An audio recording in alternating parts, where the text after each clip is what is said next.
ഇസ്ലാം ഭീതി അല്ലെങ്കിൽ ഇസ്ലാമോഫോബിയ, അതിൻ്റെ ചരിത്രവും വർത്തമാനവും എന്ന ഒരു തലക്കെട്ടിൽ നിന്നുകൊണ്ടാണ് നിങ്ങളോട് ഈ ദിവസം സംസാരിക്കാൻ വേണ്ടി നിശ്ചയിച്ചിട്ടുള്ളത്. ഇസ്ലാമോഫോബിയ എന്ന പ്രയോഗം ഏതാനും വർഷങ്ങൾക്ക് മുമ്പ് സാധാരണക്കാരായ ആളുകളെ സംബന്ധിച്ചിടത്തോളം തികച്ചും അപരിചിതമായൊരു പ്രയോഗമായിരുന്നു. പക്ഷേ ഇന്ന് ഏതൊരാൾക്കും അറിയുന്ന, അവരനുഭവിച്ചുകൊണ്ടിരിക്കുന്ന ഒരു റിയാലിറ്റിയായി, ഒരു യാഥാർത്ഥ്യമായി ഇസ്ലാമോഫോബിയ മാറിക്കഴിഞ്ഞിട്ടുണ്ട് എന്ന് യാതൊരു വിശദീകരണവും ആവശ്യമില്ലാതെ നമുക്കെല്ലാവർക്കും ബോധ്യമുള്ള ഒരു യാഥാർത്ഥ്യമാണ്. ഇസ്ലാമോഫോബിയ എന്ന് പറയുന്നത് ഇന്ന് നമ്മുടെ രാജ്യത്തെ സംബന്ധിച്ചിടത്തോളം ഭരണകൂടങ്ങളുടെ നിലനിൽപ്പുമായി ബന്ധപ്പെട്ടുകൊണ്ട് അവർ വളരെ ശക്തമായി നിലനിർത്താൻ വേണ്ടി ശ്രമിച്ചുകൊണ്ടിരിക്കുന്ന ഒരു കാര്യമാണ്. ഒരു കാലത്ത് എന്ന് പറഞ്ഞാൽ ഏതോ ഒരു കാലത്തൊന്നല്ല, കുറച്ച് കാലങ്ങൾക്ക് മുമ്പ് ഇസ്ലാമോഫോബിയ എന്ന് പറയുന്നത് ഇങ്ങോട്ട് നമ്മുടെ രാജ്യത്തേക്ക് ഇങ്ങോട്ട് ഇറക്കുമതി ചെയ്തിരുന്ന ഒരു ഉൽപ്പന്നമായിരുന്നു. എന്ന് പറഞ്ഞാൽ അതിൻ്റെ ഒരു പ്രൊഡക്ഷൻ ഏരിയ എന്ന് പറയുന്നത് ഇന്ത്യ രാജ്യമായിരുന്നില്ല. മറ്റു പ്രത്യേകിച്ച് പാശ്ചാത്യ രാജ്യങ്ങളിൽ നിന്ന് സാമ്രാജ്യത്വ ശക്തികൾ പടച്ചുവിട്ട ഒരാശയത്തിൻ്റെ ഭാഗമായി നമ്മുടെ രാജ്യത്തേക്ക് ഇങ്ങോട്ട് ഇറക്കുമതി ചെയ്തിരുന്ന ഒന്നാണ് ഇസ്ലാമോഫോബിയ. പക്ഷേ ഇന്ന് ആ ചിത്രവും മാറിക്കഴിഞ്ഞിട്ടുണ്ട്. നമ്മുടെ രാജ്യം ഇസ്ലാം ഭീതിയുടെ ഒരു ഹബ്ബായി മാറിക്കഴിഞ്ഞിട്ടുണ്ട് എന്നതാണ് യാഥാർത്ഥ്യം. ലോകത്തിൻ്റെ വിവിധ ഭാഗങ്ങളിലേക്ക് അത് ഇന്ന് നമുക്ക് എക്സ്പോർട്ട് ചെയ്യാൻ കഴിയുന്ന, അങ്ങോട്ട് കയറ്റി അയക്കാൻ കഴിയുന്ന ഒരു ഉൽപ്പന്നമായി അത് മാറിക്കഴിഞ്ഞു. ഏതാനും വർഷങ്ങൾക്ക് മുമ്പാണ്, 2022 ആണെന്നാണ് എൻ്റെ ഓർമ്മ, ഐക്യരാഷ്ട്രസഭ മാർച്ച് 15 ഇസ്ലാമോഫോബിയ വിരുദ്ധ ദിനമായി ആചരിക്കാൻ വേണ്ടി തീരുമാനിച്ചു. അത് UN പ്രതിനിധി സഭയിൽ വോട്ടിനിട്ടപ്പോൾ അതിനെതിരെ നിലകൊണ്ട ലോകരാജ്യങ്ങളിൽ ഏറ്റവും പ്രധാനപ്പെട്ട 2 രാജ്യങ്ങൾ, ഒന്ന് ഇന്ത്യയും മറ്റൊന്ന് ഇസ്രയേലുമായിരുന്നു. അമേരിക്ക ഉൾപ്പെടെയുള്ള രാജ്യങ്ങൾ അവരുടെ വീറ്റോ പവർ ഉപയോഗിക്കാതെ മാർച്ച് 15 ഇസ്ലാമോഫോബിയ വിരുദ്ധ ദിനമായി ആചരിക്കാൻ വേണ്ടി തീരുമാനിച്ചപ്പോൾ അതിനെതിരെ നിലകൊണ്ട രാജ്യങ്ങളുടെ കൂട്ടത്തിൽ ഏറ്റവും പ്രധാനപ്പെട്ട 2 രാജ്യങ്ങളെന്ന് പറയുന്നത് ഒന്ന് ഇന്ത്യയാണ്, മറ്റൊന്ന് ഇസ്രായേലായിരുന്നു. അത്രമാത്രം ഇസ്ലാമോഫോബിയ എന്ന് പറയുന്നത് നമ്മുടെ രാജ്യത്തിൻ്റെ ഏറ്റവും പ്രധാനപ്പെട്ട ഒരു ഉൽപ്പന്നമായി മാറിക്കഴിഞ്ഞിട്ടുണ്ട്. ഇന്ത്യ ഭരിച്ചുകൊണ്ടിരിക്കുന്ന സംഘപരിവാറിനെ സംബന്ധിച്ചിടത്തോളം ആ ഭരണകൂടം നിലനിൽക്കുന്നത് തന്നെ ഇസ്ലാമോഫോബിയയുടെ തറപ്പുറത്താണ്. എന്നാൽ ആ ഇസ്ലാമോഫോബിയ ഉൽപ്പാദിപ്പിച്ചിരുന്ന രാജ്യമാണ് അമേരിക്ക. ആ അമേരിക്കയിൽ ഐ ആം എ മുസ്ലിം, ഞാനൊരു മുസ്ലിമാണെന്ന് ആത്മാഭിമാനത്തോടുകൂടി പറയുന്ന സൊഹ്റാൻ മംദാനി എന്ന് പറയുന്ന ഒരു മുസ്ലിം ആ രാജ്യത്തിൻ്റെ ഏറ്റവും പ്രധാനപ്പെട്ട വ്യാവസായിക നഗരം കൂടിയായ ന്യൂയോർക്കിൻ്റെ മേയറായി തിരഞ്ഞെടുക്കപ്പെടുകയും ചെയ്തു. അപ്പം ഇങ്ങനെ ഒരു വൈരുദ്ധ്യം കൂടി നിലനിൽക്കുന്ന ഒരു ലോകത്താണ് നമ്മൾ ഇന്ന് ഇസ്ലാമോഫോബിയ ചർച്ച ചെയ്യുന്നത്. സൊഹ്റാൻ മംദാനി ന്യൂയോർക്കിൻ്റെ മേയറായി തിരഞ്ഞെടുക്കപ്പെട്ടപ്പോൾ ഇന്ത്യ രാജ്യത്ത് നിന്ന് കേട്ട ചില അപശബ്ദങ്ങളുണ്ടായിരുന്നു. മുംബൈയിൽ നിന്നാണ് ഒരു സംഘപരിവാറിൻ്റെ വക്താവ് പറഞ്ഞത്, ഒരു ഖാനിനെയും ഞങ്ങൾ ഇവിടുത്തെ മേയറാക്കാൻ സമ്മതിക്കുകയില്ല. കാരണം ഖാൻ എന്ന് പറയുന്നത് ഒരു മുസ്ലിം ഐഡൻറ്റിറ്റിയുള്ള ഒരു പ്രയോഗമാണ്. അങ്ങനത്തെ ഒരുത്തനെ ഈ രാജ്യത്തിൻ്റെ, ഈ നാടിൻ്റെ, ഈ പട്ടണത്തിൻ്റെ മേയറാക്കി മാറ്റാൻ ഞങ്ങൾ അനുവദിക്കൂല എന്ന് പറഞ്ഞാൽ അതിൻ്റെ അർത്ഥം ഇന്ത്യ രാജ്യത്ത് എത്രമാത്രം ഇസ്ലാം വിരുദ്ധത അല്ലെങ്കിൽ ഇസ്ലാം ഭീതി ഇവിടെ ശക്തിപ്പെട്ട് നിലനിൽക്കുന്നുണ്ട് എന്നുള്ളത് നമുക്കെല്ലാം വളരെ വ്യക്തമായി മനസ്സിലാക്കാൻ കഴിയുന്ന ഒരു കാര്യമാണ്. 2014 മുതൽ ഇന്ത്യ രാജ്യം ഭരിക്കുന്നത് സംഘപരിവാർ ഗവൺമെൻറ്റാണ്. ആ സംഘപരിവാർ ഗവൺമെൻറ്റിനെ സംബന്ധിച്ചിടത്തോളം അവരുടെ ഏറ്റവും പ്രധാനപ്പെട്ട പൊളിറ്റിക്കൽ വെപ്പൺ അല്ലെങ്കിൽ പൊളിറ്റിക്കലി അവർ ചെയ്തുകൊണ്ടിരിക്കുന്ന ഇൻവെസ്റ്റ്മെൻറ്റ് എന്താണ് എന്ന് ചോദിച്ചാൽ അതാണ് ഇസ്ലാമോഫോബിയ. ഇസ്ലാമോഫോബിയ എന്ന് പറയുന്ന ആ ഒരു മനസ്സ് ഈ രാജ്യത്തെ സാധാരണ ജനങ്ങൾക്കിടയിൽ എത്രമാത്രം ശക്തിപ്പെടുത്തി നിലനിർത്താൻ പറ്റുമോ അത്രയും കാലം ഭരണകൂടങ്ങൾക്ക് ഭീഷണി നേരിടുകയില്ല.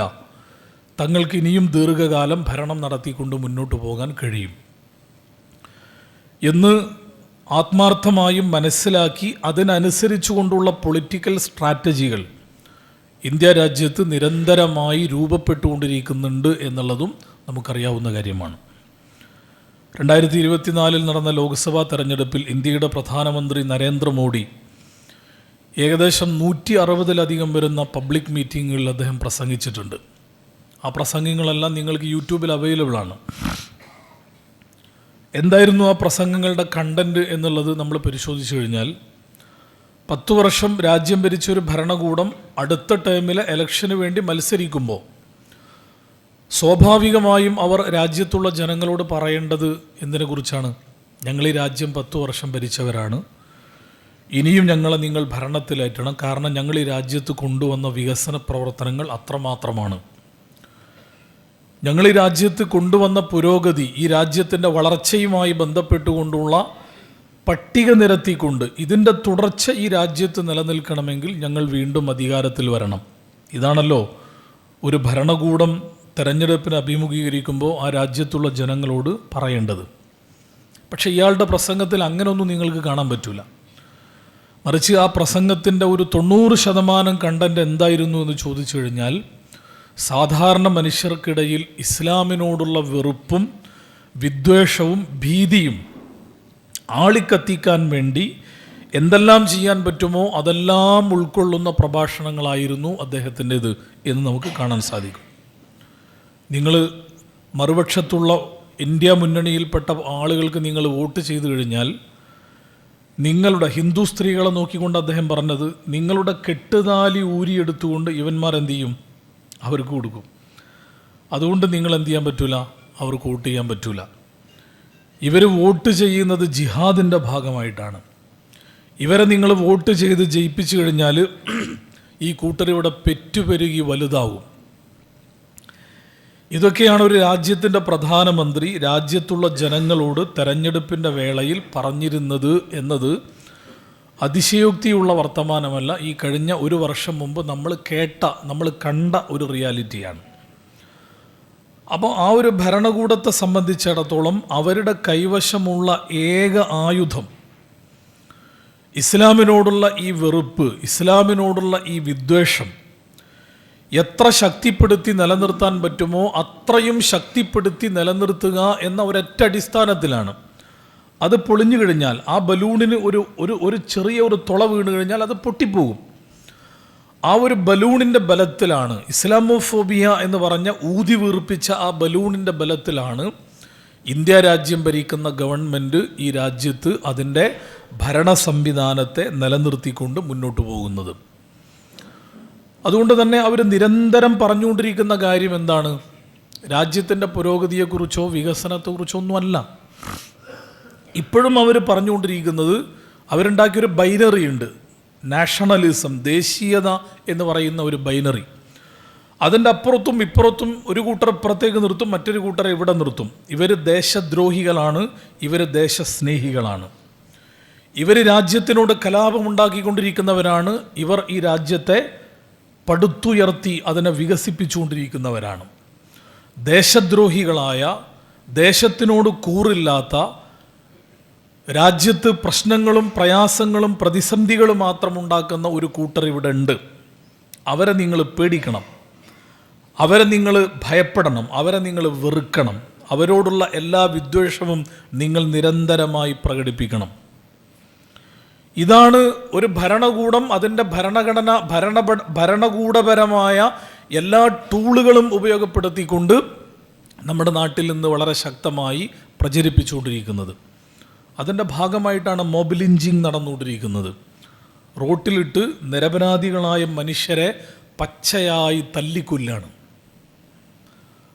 സമാനമായ സ്വഭാവത്തിലുള്ള പല സംഭവങ്ങളും ട്രെയിനിൽ യാത്ര ചെയ്യുന്ന മുസ്ലിം ഐഡൻറ്റിറ്റിയുള്ള, അഥവാ തൊപ്പി ഉണ്ടായിരിക്കും അല്ലെങ്കിൽ താടി ഉണ്ടായിരിക്കും എന്ന ഒറ്റ കാരണത്താൽ ഒരു സൈനിക ഉദ്യോഗസ്ഥനാണ് ഈ 2-3-4 ചെറുപ്പക്കാരെ ട്രെയിനിൽ വെച്ചുകൊണ്ട് വെടിവെച്ചു കൊല്ലുന്നത്. എന്താ കാര്യം? അവർ മുസ്ലിങ്ങളാണെന്നുള്ളത് മാത്രമാണ്. അപ്പോൾ ഈ ഒരു വെറുപ്പ്, ഈ ഒരു വിദ്വേഷം എത്രത്തോളം ശക്തിപ്പെടുത്താൻ പറ്റുമോ അത്രത്തോളം ശക്തിപ്പെടുത്തുക. അതെത്രത്തോളം ശക്തിപ്പെട്ടിട്ടുണ്ട് എന്നൊരു പക്ഷേ നമ്മൾ മനസ്സിലാക്കിയിട്ടുണ്ടോ എന്ന് എനിക്കറിയില്ല. നമ്മൾ നമ്മളുടേതായ ഒരു സോഷ്യൽ മീഡിയ ലോകത്ത് മാത്രം സഞ്ചരിക്കുമ്പോൾ അതിൻ്റെ അളവും വ്യാപ്തിയും നമുക്ക് പെട്ടെന്ന് മനസ്സിലാക്കാൻ കഴിഞ്ഞോളന്നുണ്ടാവില്ല. അതിനേക്കാളൊക്കെ ഭീകരമാണ് യാഥാർത്ഥ്യം. നമ്മുടെ തൊട്ടടുത്തുള്ള അയൽവാസി, ഒരു മുസ്ലിം അല്ലാത്ത ഒരു അയൽവാസി നമുക്കുണ്ടെങ്കിൽ നമ്മളും അവരും തമ്മിൽ നല്ല സൗഹൃദമൊക്കെ ഉണ്ടായിരിക്കും. ആ സൗഹൃദത്തിൻ്റെ അടിസ്ഥാനത്തിൽ നിങ്ങൾ 5 മിനിറ്റ് അവരെ സ്വകാര്യമായി വിളിച്ചു വരുത്തിയിട്ട് ഒരു സ്വകാര്യ വർത്തമാനം നടത്തുക. സാധാരണ വർത്തമാനമല്ല, എന്ന് പറഞ്ഞാൽ സുഖമല്ലേ സന്തോഷമല്ലേ എന്നുള്ള വെറും വർത്താനമല്ല. എന്താണ് നിങ്ങൾക്ക് ഇസ്ലാമിനെ കുറിച്ചുള്ള അഭിപ്രായം? എന്താണ് നിങ്ങളൊരു മുസ്ലിമിനെ കുറിച്ച് മനസ്സിലാക്കിയിട്ടുള്ളത് എന്ന് സത്യസന്ധമായി പറയാൻ ആ മനുഷ്യനോട് നിങ്ങൾ ആവശ്യപ്പെട്ട് കഴിഞ്ഞാൽ ഒരുപക്ഷെ നിങ്ങൾ കേൾക്കുന്നത് ഞെട്ടിപ്പിക്കുന്ന വർത്തമാനങ്ങളായിരിക്കും. നിങ്ങളുടെ മനസ്സിൽ അദ്ദേഹത്തെക്കുറിച്ചുള്ള എല്ലാ പ്രതീക്ഷയും മറികടക്കുന്ന അല്ലെങ്കിൽ അതിനെ മാറ്റിമറിക്കുന്ന മറുപടികളായിരിക്കും ആ സുഹൃത്ത് സത്യസന്ധമായി നിങ്ങളോട് പറഞ്ഞാൽ നിങ്ങൾക്ക് കേൾക്കേണ്ടി വരാം. കാരണം അവരുടെ വാട്സപ്പിലൂടെ, അവരുടെ സോഷ്യൽ മീഡിയ ലിങ്കുകളിലൂടെ അവർക്ക് ലഭ്യമായി കൊണ്ടിരിക്കുന്നത് അത്രമാത്രം ഇസ്ലാം വിരുദ്ധമായ, മുസ്ലിം വെറുപ്പുൽപാദിപ്പിക്കുന്ന വാർത്തകളും വിശകലനങ്ങളും സംസാരങ്ങളും മാത്രമാണ് എന്നുള്ളത് നമ്മളിന്ന് മനസ്സിലാക്കിക്കൊണ്ടിരിക്കുന്ന, നമ്മുടെ സമൂഹത്തിൽ നമ്മളിന്ന് പ്രകടമായി കണ്ടുകൊണ്ടിരിക്കുന്ന കാര്യങ്ങളാണ്. നമ്മൾ ഇതുവരെ നമ്മുടെ മൊത്തം ഇന്ത്യയുടെ ഒരവസ്ഥയാണ് പറഞ്ഞതെങ്കിൽ നമ്മുടെ കേരളത്തിലേക്ക് നമ്മൾ വന്നു നോക്കി. കേരളത്തിൻ്റെ അവസ്ഥ എന്താണ്? കേരളം ഭരിച്ചുകൊണ്ടിരിക്കുന്നത് ആരാണ്? ആ ഭരിക്കുന്നവർ അവരുടെ ഭരണ സംവിധാനത്തെ ഇനിയും നിലനിർത്താൻ വേണ്ടി ഉപയോഗിച്ചുകൊണ്ടിരിക്കുന്ന ടൂള് എന്താണ്? ഏതോ ഒരു സംഘടനയെ ചിലപ്പോൾ മുൻനിർത്തിയിട്ടുണ്ടാവും.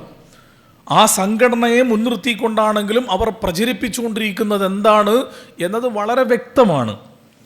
ഇസ്ലാമിനോടുള്ള, മുസ്ലിം സമുദായത്തോടുള്ള വെറുപ്പും വിദ്വേഷവും ശക്തമായി ആളിക്കത്തിച്ചുകൊണ്ട് മറുവശത്തുള്ള വോട്ട് പരമാവധി കൺസോളിഡേറ്റ് ചെയ്യുക എന്ന് പറയുന്ന ഒരു അജണ്ടയിൽ നിന്നുകൊണ്ടാണ് സംഘപരിവാർ ഭരണമായി മാറിയിട്ടില്ലാത്ത കേരളത്തിൽ പോലും സംഭവിച്ചുകൊണ്ടിരിക്കുന്നതെങ്കിൽ ഇന്ത്യ രാജ്യത്ത് ഇസ്ലാമോഫോബിയ എന്ന് പറയുന്നത് എത്രമാത്രം ശക്തമാണെന്ന് പിന്നെ വിശദീകരിക്കേണ്ട ആവശ്യമുണ്ടാകും എന്നെനിക്ക് തോന്നുന്നില്ല.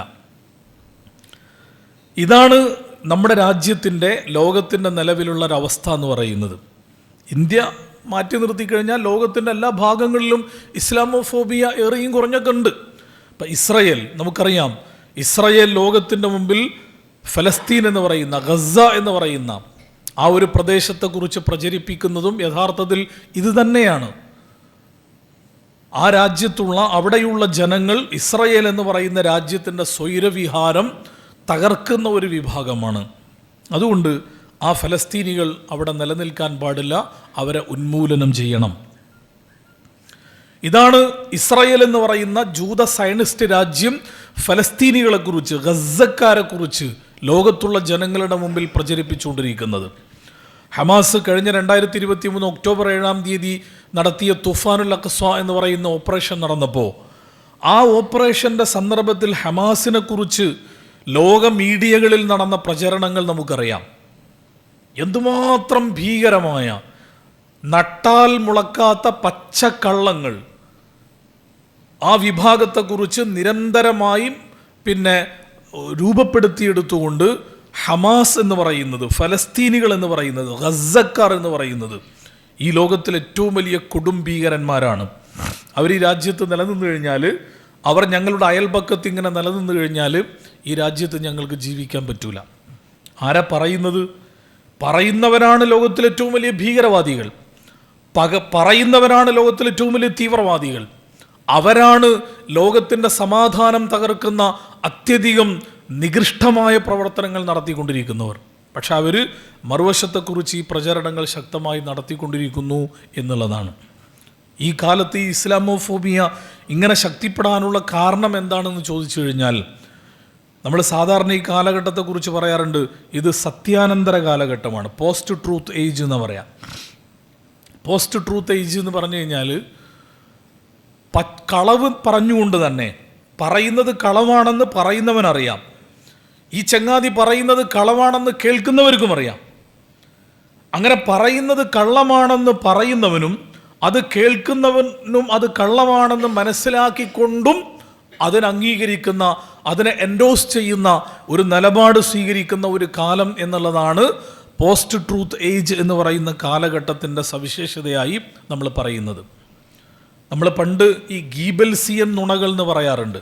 ഗീബൽസ്, ജോർജ് ഗീബൽസ് എന്ന് പറഞ്ഞാൽ, ജോസഫ് ഗീബൽസ് എന്ന് പറഞ്ഞു കഴിഞ്ഞാൽ നമുക്കറിയാം, ജർമ്മനിയിലെ ഹിറ്റ്ലറുടെ കീഴിലുള്ള പ്രൊപ്പഗണ്ട മിനിസ്റ്റർ ആയിരുന്നു. എന്ന് പറഞ്ഞാൽ എന്താണോ ജർമ്മനി എന്ന് പറയുന്ന രാജ്യത്ത് അവിടെയുള്ള ജൂതന്മാരുൾപ്പെടെയുള്ള ജനവിഭാഗത്തെക്കുറിച്ച് പ്രചരിപ്പിക്കേണ്ടത് എങ്കിൽ ആ പ്രചരണം ഒരു പ്രൊപ്പഗണ്ട സ്വഭാവത്തിൽ നടത്തുന്ന ചുമതല ഏൽപ്പിക്കപ്പെട്ട മന്ത്രിയായിരുന്നു ഗീബൽസ്. ഗീബൽസ് ചെയ്തിരുന്ന പണി എന്താണെന്ന് വെച്ച് കഴിഞ്ഞാൽ, ഒരു നുണ ഇങ്ങനെ പറഞ്ഞുകൊണ്ടേയിരിക്കും. നുണ പറഞ്ഞുകൊണ്ടേയിരിക്കുക. പറയുന്നത് നുണയാണെന്ന് ഒരുപക്ഷെ ആദ്യം കേൾക്കുന്നവന് മനസ്സിലാവും. പക്ഷേ ഈ നുണ ഇങ്ങനെ പറഞ്ഞു കഴിഞ്ഞാൽ അത് സത്യമാണെന്ന ആളുകൾക്ക് മനസ്സിലാവും, അല്ലെങ്കിൽ സത്യമാണെന്ന ഒരു ബോധ്യത്തിലേക്ക് ആ ജനങ്ങൾ എത്തും. ഇതാണ് ഗീബൽസിയൻ തിയറി എന്ന് നമ്മൾ പറയുന്നത്. ഇന്ന് ഗീബൽസിയൻ തിയറിക്ക് പോലും പ്രസക്തിയില്ല. ഒരു നുണ നിങ്ങൾ 100 ആവർത്തി പറഞ്ഞാലേ സത്യമാവുകയുള്ളൂ എന്നതാണ് ഗീബൽസിയൻ തിയറി എങ്കിൽ, നാം ജീവിക്കുന്ന ഈ കാലഘട്ടത്തിൽ നുണയായിക്കൊണ്ട് തന്നെ ജനങ്ങൾ അംഗീകരിക്കുന്നുള്ളതാണ്. നുണ പറയുന്നവനാണ് ഇവൻ എന്ന് മനസ്സിലാക്കിക്കൊണ്ട് തന്നെ അവൻ അംഗീകരിക്കാനും അവനെ ഉൾക്കൊള്ളാനും പറ്റുന്ന ഒരു സാമൂഹ്യ ഘടന രൂപപ്പെടും എന്നുള്ളതാണ് സത്യാനന്തര കാലഘട്ടത്തിൻ്റെ ഏറ്റവും വലിയ പ്രത്യേകതയായി പറയാറുള്ളത്. അതാണ് യഥാർത്ഥത്തിൽ നമ്മുടെ രാജ്യത്തും നാം ജീവിക്കുന്ന സമൂഹത്തിലുമൊക്കെ വളരെ പ്രകടമായി കണ്ടുകൊണ്ടിരിക്കുന്നത്. പറയുന്നത് പച്ചക്കള്ളമാണെന്ന് എല്ലാവർക്കും അറിയാം. പറയുന്നത് പച്ചക്കള്ളമാണെന്ന് അറിഞ്ഞുകൊണ്ട് തന്നെ അതിനെ അംഗീകരിക്കുകയോ ആ പറയുന്നവൻ്റെ കൂടെ നിൽക്കുകയോ അവന് പിൻബലം നൽകുകയോ അവനെ വീണ്ടും അധികാരത്തിൽ കൊണ്ടുവരികയോ ചെയ്യുന്ന ഒരു മനോഭാവം, അത് ഈ സമൂഹത്തിൽ നിന്ന് സൃഷ്ടിക്കപ്പെട്ട് കഴിഞ്ഞിരിക്കുന്നു എന്നുള്ളത് നമ്മൾ പല സാഹചര്യങ്ങളും പരിശോധിക്കുമ്പോൾ, പല സംഭവങ്ങളും നമ്മൾ വിശകലനം ചെയ്യുമ്പോൾ നമുക്കെല്ലാവർക്കും മനസ്സിലാക്കാൻ കഴിയുന്ന ഒരു കാര്യമാണ്. ഇതാണ് നിലവിലുള്ള ഒരു സാമൂഹിക സാഹചര്യം എന്ന് പറയുന്നത്. ഇസ്ലാമോഫോബിയ എന്ന് പറയുന്ന ഈ സാധനം ഒരുപക്ഷെ പ്രയോഗത്തിനൊരു പുതുമ നമ്മൾക്ക് ഫീൽ ചെയ്യുന്നുണ്ടാവും. എന്ന് പറഞ്ഞാൽ അടുത്ത കാലത്ത് ഉപയോഗിച്ച് തുടങ്ങിയ ഒരു പദപ്രയോഗമാണ് ഇസ്ലാമോഫോബിയ. ഏകദേശം ഒരു 19-ാം നൂറ്റാണ്ട് മുതൽ 19-ാം നൂറ്റാണ്ടിൻ്റെ ആദ്യ സന്ദർഭത്തിൽ തന്നെ ആ ഒരു പദം, ഇസ്ലാമോഫോബിയ എന്ന് പറയുന്ന പദം രൂപപ്പെട്ടിട്ടുണ്ട്. പക്ഷെ അത് ജനകീയമായി മാറിയത് എപ്പോഴാണെന്ന് ചോദിച്ചു കഴിഞ്ഞാൽ, സെപ്റ്റംബർ 11 അറ്റാക്ക് ഉണ്ടായല്ലോ, വൈറ്റ് ഹൗസ് പെൻറ്റഗണും അതേപോലെ തന്നെ വേൾഡ് ട്രേഡ് സെൻറ്ററും ഉൾപ്പെടെയുള്ള അമേരിക്കയുടെ ഏറ്റവും പ്രധാനപ്പെട്ട കേന്ദ്രങ്ങൾ ആക്രമിക്കപ്പെട്ട ആ സംഭവത്തിന് ശേഷം, സെപ്റ്റംബർ 11 ശേഷം ലോകത്തുണ്ടായ ഒരു സാമൂഹ്യ ഘടന, അവിടെ മുതൽക്കാണ് ഇസ്ലാമോഫോബിയ എന്ന് പറയുന്ന ഈ പ്രയോഗം ജനകീയമായി മാറിയത്. അമേരിക്ക ഉൾപ്പെടെയുള്ള രാജ്യങ്ങളിൽ വളരെ ശക്തമായി അത് ഉപയോഗിച്ചു തുടങ്ങിയത് ആ കാലഘട്ടം മുതൽക്കാണ്. ഒരു മുസ്ലിമിനെ സംശയത്തോടു കൂടി നോക്കിക്കാണുക. ഒരു സ്കാർഫ് ധരിച്ച ഒരു പെൺകുട്ടി റോട്ടിൽ കൂടെ പോവുകയാണെങ്കിൽ, അല്ലെങ്കിൽ ഒരു സ്കാർഫ് ധരിച്ച ഒരു പെൺകുട്ടി തൻ്റെ വിമാനയാത്രയിൽ തൻ്റെ കൂടെ ഇരിക്കുകയാണെങ്കിൽ, ഈ പെണ്ണ് ഈ വിമാനം ഒരുപക്ഷെ ഒരു ഒരു ഒരു ഒരു ഒരു ചാവേർ ബോംബായി പൊട്ടിത്തെറിച്ചുകൊണ്ട് ഈ വിമാനം മുഴുവനും ഈ പെണ്ണ് തകർത്തേക്കാം എന്ന് സംശയിച്ചുകൊണ്ട് ആ പെൺകുട്ടിയുടെ കൂടെ ഇരുന്ന് യാത്ര ചെയ്യുന്ന ഒരു മനോഭാവം സൃഷ്ടിക്കപ്പെട്ടത് 2011 സെപ്റ്റംബറിന് ശേഷം, 2001 സെപ്റ്റംബർ 11 ശേഷമാണെന്ന് നമുക്ക് കാണാൻ സാധിക്കും. ഒരു തൊപ്പി വെച്ച അല്ലെങ്കിൽ താടി വെച്ച ഒരു മനുഷ്യൻ തൻ്റെ കൂടെ റെയിൽവേ സ്റ്റേഷനിൽ ഇരിക്കുന്നുണ്ടെങ്കിൽ, ഇയാൾ റെയിൽവേ സ്റ്റേഷനിൽ ബോംബ് വെച്ചുകൊണ്ട് ഇവിടെ ഒരുപാട് മനുഷ്യന്മാരെ കൊല്ലാൻ വേണ്ടിയിട്ടാണ് ഇയാൾ ഇരിക്കുന്നത് എന്നൊരു തോന്നൽ, ആ താടി വെച്ച ആ തൊപ്പി വെച്ച മനുഷ്യനെ കുറിച്ചുള്ള ഒരു ബോധ്യം ഉണ്ടാകുന്നത് ശക്തിപ്പെട്ടത് ഈ പറയുന്ന സെപ്റ്റംബർ 11 ശേഷമാണ്. ആ സെപ്റ്റംബർ 11 ശേഷം ലോകത്തുണ്ടായ ഇങ്ങനെയുള്ള ഒരു മാറ്റം, അതിന് ചില രാഷ്ട്രീയപരമായ കാരണങ്ങൾ കൂടിയുണ്ട്. എന്താണെന്ന് വെച്ച് കഴിഞ്ഞാൽ നമുക്കറിയാം, ഒരു കാലത്ത് 1990കളുടെ ആദ്യ കാലഘട്ടം വരെ ലോകത്ത് 2 ശാക്തിക ചേരികൾ നിലനിന്നിരുന്നു. ഒന്ന് അമേരിക്ക നേതൃത്വം നൽകുന്ന സാമ്രാജ്യത്വ ശക്തിയാണ്, രണ്ടാമത്തേത് USSR എന്ന് പറയുന്ന കമ്മ്യൂണിസ്റ്റ് ചേരിയാണ്. ഈ 2 ചേരികൾ ബലാബലം നിന്നുകൊണ്ട് കോൾഡ് വാർ എന്ന് പറയുന്ന ശീതസമരം, ശീതസംഘട്ടനങ്ങൾ നടന്നുകൊണ്ടിരുന്ന ഒരു കാലഘട്ടത്തിൽ രണ്ടും തുല്യ ശക്തികളായതുകൊണ്ട് തന്നെ ആ 2 തുല്യ ശക്തികൾ തമ്മിലുള്ള വടംവലികളും അവർ തമ്മിലുള്ള രാഷ്ട്രീയ സംഘർഷങ്ങളുമൊക്കെ നിലനിന്നിരുന്ന ഒരു കാലഘട്ടമാണ് USSRന്റെ തകർച്ച വരെ ലോകത്ത് നിലനിന്നത്. USSR തകർന്നതോടുകൂടി പിന്നെ സംഭവിച്ചെന്താന്ന് വെച്ച് കഴിഞ്ഞാൽ, സാമ്രാജ്യത്വ ശക്തികൾക്ക് ഒരു മറുചേരി ഇല്ലാതായി മാറി.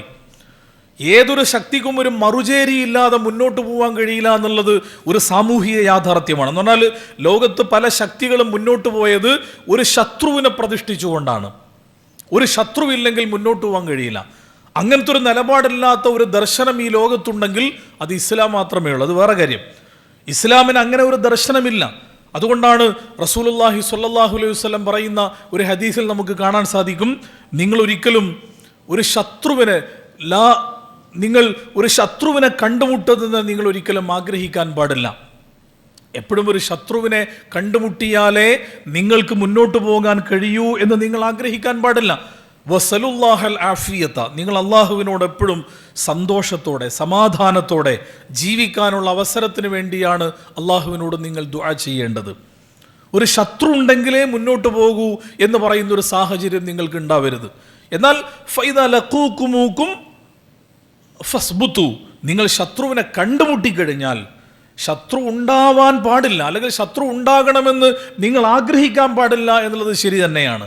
പക്ഷേ നിങ്ങൾക്ക് ശത്രു ഉണ്ടാകും. പല വിധത്തിലും നിങ്ങൾക്ക് ശത്രുക്കൾ ഉണ്ടായിക്കൊണ്ടിരിക്കും. കാരണം നിങ്ങൾ പറയുന്നത് എല്ലാവർക്കും രസിക്കുന്ന കാര്യമല്ല, നിങ്ങൾ ചെയ്യുന്ന കാര്യങ്ങൾ എല്ലാവർക്കും സന്തോഷമുണ്ടാക്കുന്ന കാര്യമല്ല. തിന്മയുടെ ചേരിയിൽ നിൽക്കുന്ന, അധർമ്മത്തിൻ്റെയും അസത്യത്തിൻ്റെയും പക്ഷത്ത് നിൽക്കുന്ന ആളുകൾക്ക് നിങ്ങൾ നടത്തുന്ന പ്രവർത്തനങ്ങൾ, നിങ്ങൾ പറയുന്ന വർത്തമാനങ്ങൾ പല വിധത്തിലുള്ള അസ്വസ്ഥതകളും ഉണ്ടാകും. ആ അസ്വസ്ഥതകൾ ഉണ്ടാകുമ്പോൾ നിങ്ങൾക്ക് ശത്രുക്കൾ ഉണ്ടാകും. ആ ശത്രുവിനെ നിങ്ങൾ കണ്ടുമുട്ടിയാൽ ഫൈദ ലഖീകുമൂകും ഫസ്ബുതു, നിങ്ങൾ അവിടെ ഉറച്ചു നിൽക്കുക. പിന്നെ നിങ്ങൾ പിന്തിരിഞ്ഞോടാൻ പാടില്ല. പക്ഷെ ശത്രുവിനെ കണ്ടുമുട്ടാൻ ആഗ്രഹിക്കുക എന്ന് പറയുന്നത് ഇസ്ലാമല്ല. ഒരു ശത്രു ഉണ്ടെങ്കിലേ ഞങ്ങൾക്ക് മുന്നോട്ട് പോകാൻ കഴിയൂ എന്ന് പറയുന്ന നിലപാട് ഇസ്ലാമികമല്ല. പക്ഷേ ലോകത്ത് മുന്നോട്ട് പോയ ചരിത്രം നമ്മൾ പരിശോധിച്ചു കഴിഞ്ഞാൽ ആ ചരിത്രത്തിൽ എപ്പോഴും ഒരു വിഭാഗം മുന്നോട്ട് വന്നത് അപരപക്ഷത്ത് ഒരു ശത്രുവിനെ പ്രതിഷ്ഠിച്ചുകൊണ്ടാണ്. അപ്പോൾ സാമ്രാജ്യത്വ ശക്തികളെ സംബന്ധിച്ചിടത്തോളം USSR നേതൃത്വം നൽകുന്ന ഒരു കമ്മ്യൂണിസ്റ്റ് ചേരി ശത്രുപക്ഷത്തുണ്ടായിരുന്നു. ആ ചേരി ഇല്ലാതായി കഴിഞ്ഞപ്പോൾ മറ്റൊരു ശത്രുവിനെ ഉണ്ടാക്കൽ സാമ്രാജ്യത്വത്തിനെ സംബന്ധിച്ചിടത്തോളം അവരുടെ മുന്നോട്ട് പോക്കിന് അനിവാര്യമായും ആവശ്യമുള്ള ഒരു കാര്യമായിരുന്നു. അങ്ങനെയാണ് ഈ സാമുവൽ P. ഹണ്ടിങ്ടനെ പോലെയുള്ള, ഫുക്കുയാമയെ പോലെയുള്ള ആ കാലഘട്ടത്തിലെ പ്രധാനപ്പെട്ട എഴുത്തുകാരും അതേപോലെ തന്നെ രാഷ്ട്രീയ നിരീക്ഷകർ ഒക്കെ എന്നറിയപ്പെടുന്ന ആളുകളൊക്കെ, സാമുവൽ P. ഹണ്ടിങ്ടൻ്റെ വളരെ പ്രസിദ്ധമായൊരു പുസ്തകമാണ് ദ ക്ലാഷ് ഓഫ് സിവിലൈസേഷൻ എന്ന് പറയുന്ന. ഇനി ലോകത്ത് നടക്കാൻ പോകുന്നത് നാഗരികതകൾ തമ്മിലുള്ള സംഘട്ടനമാണ്. നാഗരികതകൾ തമ്മിലുള്ള സംഘട്ടനം എന്ന് പറയുമ്പോൾ ഒരു വശത്ത് സാമ്രാജ്യത്വമാണെങ്കിൽ മറുവശത്ത് നാഗരികത എന്ന് പറയുന്നത് ഇസ്ലാം മുന്നോട്ട് വെക്കുന്ന നാഗരികതയാണ്. ഇത് രണ്ടും തമ്മിലുള്ള ക്ലാഷുകളാണ് ഈ രണ്ട് സിവിലൈസേഷനുകൾ തമ്മിലുള്ള സംഘട്ടനങ്ങളാണ് ഈ ലോകത്തുണ്ടാകാൻ പോകുന്നത് എന്ന് പറഞ്ഞുകൊണ്ട് ഇസ്ലാമിനെ ശത്രുപക്ഷത്ത് നിന്ന് പ്രതിഷ്ഠിച്ചുകൊണ്ട് മുന്നോട്ട് പോകുന്നതിൻ്റെ ഒരു ശക്തിപ്പെടുത്തലിൻ്റെ ഭാഗമായി സംഭവിച്ച ഒന്നായിരുന്നു യഥാർത്ഥത്തിൽ സെപ്റ്റംബർ 11 അല്ലെങ്കിൽ 2001 സെപ്റ്റംബർ 11 നടന്ന വേൾഡ് ട്രേഡ് സെൻറ്ററും പെൻറ്റഗണും ആക്രമിക്കപ്പെട്ട സംഭവം എന്നതാണ് അതിനെക്കുറിച്ചുള്ള രാഷ്ട്രീയ നിരീക്ഷണം എന്ന് പറയുന്നത്. അവിടെ നിന്നിങ്ങോട്ടാണ് ഇസ്ലാമോഫോബിയ അതിൻ്റെ ഏറ്റവും ഭീകരമായ സ്വഭാവത്തിൽ ശക്തിപ്പെട്ടു വരുന്നത് എന്ന് നമുക്ക് കാണാൻ സാധിക്കും. ഇന്നത് വളരെ ജനകീയമായ ഒരു സാധനമായിട്ട് മാറിക്കഴിഞ്ഞു. എത്രത്തോളം എന്ന് ചോദിച്ചാൽ UN ഒരു ദിവസം ഇസ്ലാമോഫോബിയ വിരുദ്ധ ദിനമായി ആചരിക്കേണ്ടി വരുന്ന ഒരു സാഹചര്യം വന്നു എന്ന് പറഞ്ഞാൽ വേറെ ഏതെങ്കിലും ഒരു ഫോബിയെ മുന്നിൽ വെച്ചുകൊണ്ട് അങ്ങനെ ഒരു ദിനാചരണം ലോകത്ത് സംഭവിച്ചിട്ടുണ്ടോ? കമ്മ്യൂണിസ്റ്റോഫോബിയ, മാർക്സിസ്റ്റോഫോബിയ, ഹിന്ദുത്വോഫോബിയ, ഇങ്ങനെ ഒരു ഫോബിയ ലോകത്ത് അങ്ങനെ ഒരു പ്രയോഗം തന്നെ നമ്മുടെ നാവിന് വഴങ്ങൂല അല്ലേ? അങ്ങനത്തെ ഒരു പ്രയോഗം തന്നെ നമ്മുടെ നാവിന് വഴങ്ങൂല. എന്തുകൊണ്ടാണ്? അങ്ങനത്തെ ഒരു പ്രയോഗത്തിൻ്റെ സാഹചര്യം ലോകത്ത് ഒരു കാലത്തും ഒരു സംവിധാനത്തിനും ഉണ്ടായിട്ടില്ല. മറിച്ച് ഇസ്ലാമിനെ സംബന്ധിച്ചിടത്തോളമാണ് ഈ പ്രൊപ്പഗണ്ട വാറിൻ്റെ ഭാഗമായി, ഈ പ്രചരണ യുദ്ധത്തിൻ്റെ ഭാഗമായി ഇസ്ലാം എന്ന് പറയുന്നത് ലോകത്തിന് നഷ്ടമുണ്ടാക്കുന്ന, അപകടമുണ്ടാക്കുന്ന, ഈ ലോകത്ത് എത്ര കാലം നിലനിൽക്കുമോ അത്രത്തോളം ഈ ലോകത്തിന് നാശമേ ഉണ്ടാക്കൂ എന്ന് പറയുന്ന ഒരു സംവിധാനമാണ് ഇസ്ലാം. അതുകൊണ്ട് ആ ഇസ്ലാമിനെ ഫോളോ ചെയ്യുന്ന മുസ്ലിങ്ങളെ നിങ്ങൾ വെറുക്കണം, അവരോടുള്ള എതിർപ്പ് നിങ്ങൾ പ്രകടിപ്പിക്കണം, അവർക്കെതിരെ നിങ്ങൾ നിരന്തരമായി പൊരുതിക്കൊണ്ടിരിക്കണം എന്ന് പറയുന്ന ആ ഒരു മനോഭാവം അവിടെ നിന്ന് അങ്ങോട്ടാണ് ശക്തിപ്പെട്ട് മുന്നോട്ട് പോയത് എന്ന് നമുക്ക് കാണാൻ സാധിക്കും. എന്ന് പറഞ്ഞാൽ ആ ഇസ്ലാമോഫോബിയ അവിടെ നിന്ന് ഇങ്ങോട്ട് മാത്രം തുടങ്ങിയതാണ് എന്ന് പറയുന്നതിലും അർത്ഥമല്ല. ഇസ്ലാമിനോളം പഴക്കമുണ്ട് എന്ന് വേണമെങ്കിൽ അതിനെക്കുറിച്ച് പറയാം. ഇസ്ലാമിനോളം പഴക്കമുള്ള ഒന്നാണത്. അതുകൊണ്ടാണല്ലോ വിശുദ്ധ ഖുർആൻ അല്ലാഹു സുബ്ഹാനഹു വ തആല സൂറത്ത് ആൽ ഇംറാനിൽ പറയുന്ന ഒരു പ്രയോഗമുണ്ട്, ഖദ് ബദത്തിൽ ബഗ്ലാഉ മിൻ അഫ്വാഹിഹിം വമാ തുഖ്ഫി സുദൂറുഹും അക്ബർ ഖദ് ബയ്യനാ ലക്കുമുൽ ആയാതി ഇൻ കുൻതും തഅഖിലൂൻ. ഖദ് ബദത്തിൽ ബഗ്ലാഉ മിൻ അഫ്വാഹിഹിം വമാ തുഖ്ഫി സുദൂറുഹും അക്ബർ. അവരുടെ നാവുകളിലൂടെ പുറത്തു വരുന്ന വാക്കുകൾ വളരെ ചെറിയ വാക്കുകളാണ്. അവരുടെ മനസ്സിനകത്ത് ഒളിപ്പിച്ചു വെച്ച ഇസ്ലാമിനോടുള്ള വെറുപ്പും വിദ്വേഷവും എത്രമാത്രമാണ് എന്ന് നിങ്ങൾ മനസ്സിലാക്കി കഴിഞ്ഞാൽ, അവരുടെ മനസ്സിനകത്ത് ഇസ്ലാമിനെ കുറിച്ച് വെച്ചു പുലർത്തുന്ന മനോഭാവങ്ങൾ അതിഭീകരമായ വിഷലിപ്തമാണ്. അതിൻ്റെ ചില പ്രതിധ്വനികൾ മാത്രമാണ് അവരുടെ നാവുകളിലൂടെ വാക്കുകളായി കൊണ്ട് പുറത്തു വരുന്നത്. നമ്മൾ പ്രതീക്ഷിക്കാത്ത ആളുകൾ പോലും ഇസ്ലാമിനെതിരെ പറഞ്ഞുകൊണ്ടിരിക്കുന്ന നമ്മൾ കാണുന്നുണ്ടല്ലോ. അവരുടെ മനസ്സിനകത്ത് എത്രമാത്രം വിദ്വേഷം ഉണ്ടാവുക. അപ്പോൾ അവരുടെ മനസ്സിനകത്ത് ഇസ്ലാമിനെ കുറിച്ചും മുസ്ലിങ്ങളെക്കുറിച്ചും വെച്ചു പുലർത്തുന്ന മനോഭാവം എന്തായിരിക്കും? മലപ്പുറത്ത് വന്നു കഴിഞ്ഞാൽ ശ്വാസം മുട്ടുകയാണ്. മലപ്പുറം എന്ന് പറയുന്ന രാജ്യം ജീവിക്കാൻ കൊള്ളാവുന്ന രാജ്യമല്ല, അവിടെയുള്ളവരെല്ലാം അങ്ങേയറ്റത്തെ വിദ്വേഷ പ്രചാരകരാണ് എന്നൊരാൾ വിളിച്ചു പറയുമ്പോൾ ആ വിളിച്ചു പറയുന്ന വാക്ക് ഒരു ചെറിയ വാക്ക് മാത്രം. ആ പറയുന്ന മനുഷ്യൻ്റെ മനസ്സിൽ ഇങ്ങനെ പറയണമെങ്കിൽ, പരസ്യമായിട്ട് മനുഷ്യന്മാരെ മുമ്പിൽ വിളിച്ചു പറയുള്ളൂ, ഇങ്ങനെ വിളിച്ചു പറയണമെങ്കിൽ ഇയാളുടെ മനസ്സിൽ എത്രമാത്രം ഭീകരമായിരിക്കും? അയാളുടെ മനസ്സിനകത്തുള്ള വിദ്വേഷത്തിൻ്റെ ആഴം എത്ര ശക്തമായിരിക്കും? അതിനെക്കുറിച്ചാണ് അള്ളാഹ് പറയുന്നത്, ഖദ് ബദത്തിൽ ബഗ്ലാഉ മിൻ അഫ്വാഹിഹിം വമാ തുഖ്ഫി സുദൂറുഹും അക്ബർ. അവരുടെ മനസ്സിനകത്ത്, അവരുടെ സദറിനകത്ത്, അവരുടെ നെഞ്ചകത്ത് അവർ ഒളിപ്പിച്ചു വെച്ചിട്ടുള്ളത് അതിനേക്കാൾ അക്ബറാണ്. അവർ വാക്കുകളായി പുറത്തു വിട്ടുകൊണ്ടിരിക്കുന്ന വർത്തമാനങ്ങളെക്കാൾ എത്രയോ ഭീകരമാണ് അവരുടെ മനസ്സിനകത്ത് വെച്ചു പുലർത്തുന്ന ഈ മനോഭാവം എന്ന് അള്ളാഹിൻ്റെ ഖുർആൻ പറയുന്നത് ഈ ഒരു അടിസ്ഥാനത്തിലാണ്. വിശുദ്ധ ഖുർആനിൽ അള്ളാഹു അങ്ങനെ ഒരു കാര്യം പറയണമെങ്കിൽ അതിൻ്റെ അടിസ്ഥാനമായി ഖുർആൻ പറയുന്നത് വദ്ദൂമ അനിത്തും, നിങ്ങൾക്ക് എന്ത് ദ്രോഹം ഉണ്ടാവുകയാണെങ്കിലും, നിങ്ങൾക്ക് എന്ത് നഷ്ടം ഉണ്ടാവുകയാണെങ്കിലും ആ നഷ്ടത്തിൻ്റെ പേരിൽ അവർ അത് ഭയങ്കര ആഘോഷിക്കുന്നവരായിരിക്കും. നിങ്ങൾക്ക് എന്തെങ്കിലും ഒരു നഷ്ടം ഉണ്ടാകുമ്പോൾ ഇൻ തംസസ്കും ഹസനത്തുൻ തസുഉഹും വഇൻ തുസിബുകും സയ്യിഅത്തുൻ യഫ്റഹു ബിഹാ എന്നും ഖുർആൻ പറയുന്നതിന് ശേഷം നിങ്ങളുടെ ജീവിതത്തിൽ നിങ്ങൾക്ക് എന്തെങ്കിലും ഒരു സന്തോഷത്തിൻ്റെ സന്ദർഭം ഉണ്ടായിക്കഴിഞ്ഞാൽ അവരുടെ മുഖം വിവർണമാകും, അവർ ദുഃഖം, അവരങ്ങേയറ്റം വിഷമായിരിക്കും അതുകൊണ്ടുണ്ടാവുക. നേരെ മറിച്ച് നിങ്ങൾക്ക് സന്തോഷം ഉണ്ടാകുന്ന, നിങ്ങൾക്ക് ദുഃഖമുണ്ടാകുന്ന ഒരു കാര്യം കണ്ടു കഴിഞ്ഞാൽ അവരതിൻ്റെ പേരിൽ സന്തോഷിക്കും ചെയ്യും. നിങ്ങളുടെ മുഖത്തുള്ള കരിവാളിപ്പ് അവരുടെ മുഖത്തിൻ്റെ തിളക്കമായിരിക്കും. നിങ്ങളുടെ മുഖത്തിൻ്റെ തിളക്കം അവരുടെ മുഖത്തിൻ്റെ കരിവാളിപ്പായി നിങ്ങൾക്ക് കാണാൻ കഴിയും എന്ന് വിശുദ്ധ ഖുർആൻ വളരെ കൃത്യമായിട്ട് ഈ ആളുകളുടെ നിലപാടിനെ കൃത്യമായി വിശകലനം ചെയ്തുകൊണ്ട് നമ്മളെ പറയുന്നത് കാണാൻ സാധിക്കും. അങ്ങനെ തന്നെയാണല്ലോ നമ്മൾ ഇന്ന് കാണുന്നത്. മുസ്ലിം സമൂഹത്തിന് നഷ്ടങ്ങൾ ഉണ്ടാകുമ്പോൾ, ഇസ്ലാമുമായി ബന്ധപ്പെട്ടുകൊണ്ട് തകർച്ചയുണ്ടാകുമ്പോൾ, ഹമാസിന് നേരെ അല്ലെങ്കിൽ ഗസയിലുള്ള ആ ജനങ്ങൾക്ക് നേരെ ഇസ്രയേൽ എന്ന് പറയുന്ന സയനിസ്റ്റ് രാജ്യം ഒരു നീതീകരണവുമില്ലാതെ ബോംബ് മഴ വർഷിച്ചുകൊണ്ട് ആ ജനവിഭാഗത്തെ ക്രൂരമായി കൊന്നുകളയുമ്പോൾ എന്തുകൊണ്ടാണ് ഒരു കൂട്ടർക്ക് ചിരിക്കാൻ കഴിയുന്നത്? എന്തുകൊണ്ടാണ് അവരതിൻ്റെ പേരിൽ സന്തോഷിക്കുന്നത്? എന്തുകൊണ്ടാണ് അവർ സോഷ്യൽ മീഡിയയിൽ അതിൻ്റെ പേരിൽ അർമാദിക്കുന്നത്? വളരെ സിമ്പിളാണ്. അതാണ് അല്ലാഹു സുബ്ഹാനഹു തആല വിശുദ്ധ ഖുർആനിൽ പറയുന്നത്, ഇൻ തംസസ്കും ഹസനത്തുൻ തസുഉഹും വഇൻ തുസിബുകും സയ്യിഅത്തുൻ യഫറഹു ബിഹാ. നിങ്ങൾക്ക് എന്ത് ബുദ്ധിമുട്ടുണ്ടായി കഴിഞ്ഞാലും ആ ബുദ്ധിമുട്ടിൻ്റെ പേരിൽ അവർ സന്തോഷിക്കുന്നവരായിരിക്കും. നിങ്ങൾക്ക് എന്ത് സന്തോഷമുണ്ടായി കഴിഞ്ഞാലും ആ സന്തോഷത്തിൻ്റെ പേരിൽ അവർ ദുഃഖിക്കുന്നവരായിരിക്കും. മൂസാ നബി ഇതിനു വേണ്ടിയുള്ള പ്രചരണങ്ങൾ, ഇതിനു വേണ്ടിയുള്ള പ്രൊപ്പഗാൻഡകൾ നിർമ്മിച്ചെടുക്കുക, ക്യാപ്സൂളുകളായി നിരന്തരം നരേഷനുകൾ ഉൽപ്പാദിപ്പിച്ചുകൊണ്ട് ഇതിനനുസരിച്ചുകൊണ്ടുള്ള ഒരു മനോഭാവത്തെ സൃഷ്ടിച്ചെടുക്കുക എന്ന് പറയുന്ന ഒരു സംഗതി ഉണ്ടല്ലോ. ഒരു സുപ്രഭാതത്തിൽ പെട്ടെന്നുണ്ടാകുന്ന ഒരു സംഗതി നല്ലത്. ഇത് നിരന്തരമായ പ്രചരണങ്ങളിലൂടെ സംഭവിക്കുന്ന ഒരു കാര്യമാണ്. ആ സംഭവിക്കുന്ന കാര്യം എങ്ങനെയാണ് ലോകത്ത് റിയാലിറ്റിയായി രൂപപ്പെട്ടത് എന്ന് മൂസാ നബി അലൈഹി ഇസ്ലാമുമായി ബന്ധപ്പെട്ടുകൊണ്ട് വിശുദ്ധ ഖുർആനിൽ പറയുന്ന ഒരു പ്രയോഗമുണ്ട്. ദറൂനി അഖ്തുലു മൂസ. ഫിർഔൻ പറയാണ്, ഞാൻ മൂസയെ കൊല്ലാൻ വേണ്ടി പോവാണ്, എന്നെ വിട്. ഫിർഔന്റെ കൂടെയുള്ള ആളുകളെ തട്ടി മാറ്റിക്കൊണ്ട് മൂസാ നബിയുടെ നേർക്ക് ചീറിപ്പാഞ്ഞു വന്നുകൊണ്ട് ഫിർഔൻ പറയാണ്, ദറൂനി അഖ്തുലു മൂസ, ഞാൻ മൂസയെ കൊല്ലാൻ വേണ്ടി പോവാണ്, നിങ്ങൾ എന്നെ വിട്. കാരണം എന്താണ്? ഇന്നി അഖാഫു അൻ യുബദ്ദില ദീനകും ഔ അൻ യുദ്ഹിറ ഫിൽ അർദിൽ ഫസാദ്. ഇയാൾ നിങ്ങളുടെ മതം മാറ്റാൻ വേണ്ടി ശ്രമിക്കുന്നുണ്ട് എന്ന് ഞാൻ ഭയപ്പെടാണ്. ആരെക്കുറിച്ചാണ് പറയുന്നത്? മൂസാ നബി അലൈഹി ഇസ്ലാമിനെ കുറിച്ച്. ഫിർഔൻ എന്ന് പറയുന്ന ആ രാജ്യത്തിൻ്റെ ഭരണാധികാരി ആ സമൂഹത്തിൽ ഉണ്ടാക്കിയെടുക്കാൻ ഉദ്ദേശിക്കുന്ന പ്രൊപ്പഗണ്ട ഏത് സ്വഭാവത്തിലാണെന്ന് വളരെ കൃത്യമായി ഖുർആൻ നമ്മുടെ മുമ്പിൽ പറയാണ്. ഇയാൾ ഇവിടെ ഉണ്ടായിക്കഴിഞ്ഞാൽ നിങ്ങളൊക്കെ മതം മാറ്റിയിട്ട് ഇയാളുടെ മതത്തിൻ്റെ ആളുകളാക്കി മാറ്റും. ആ മതം മാറ്റിക്കൊണ്ട് പിന്നെ സംഭവിക്കാൻ പോകുന്ന എന്താണ്?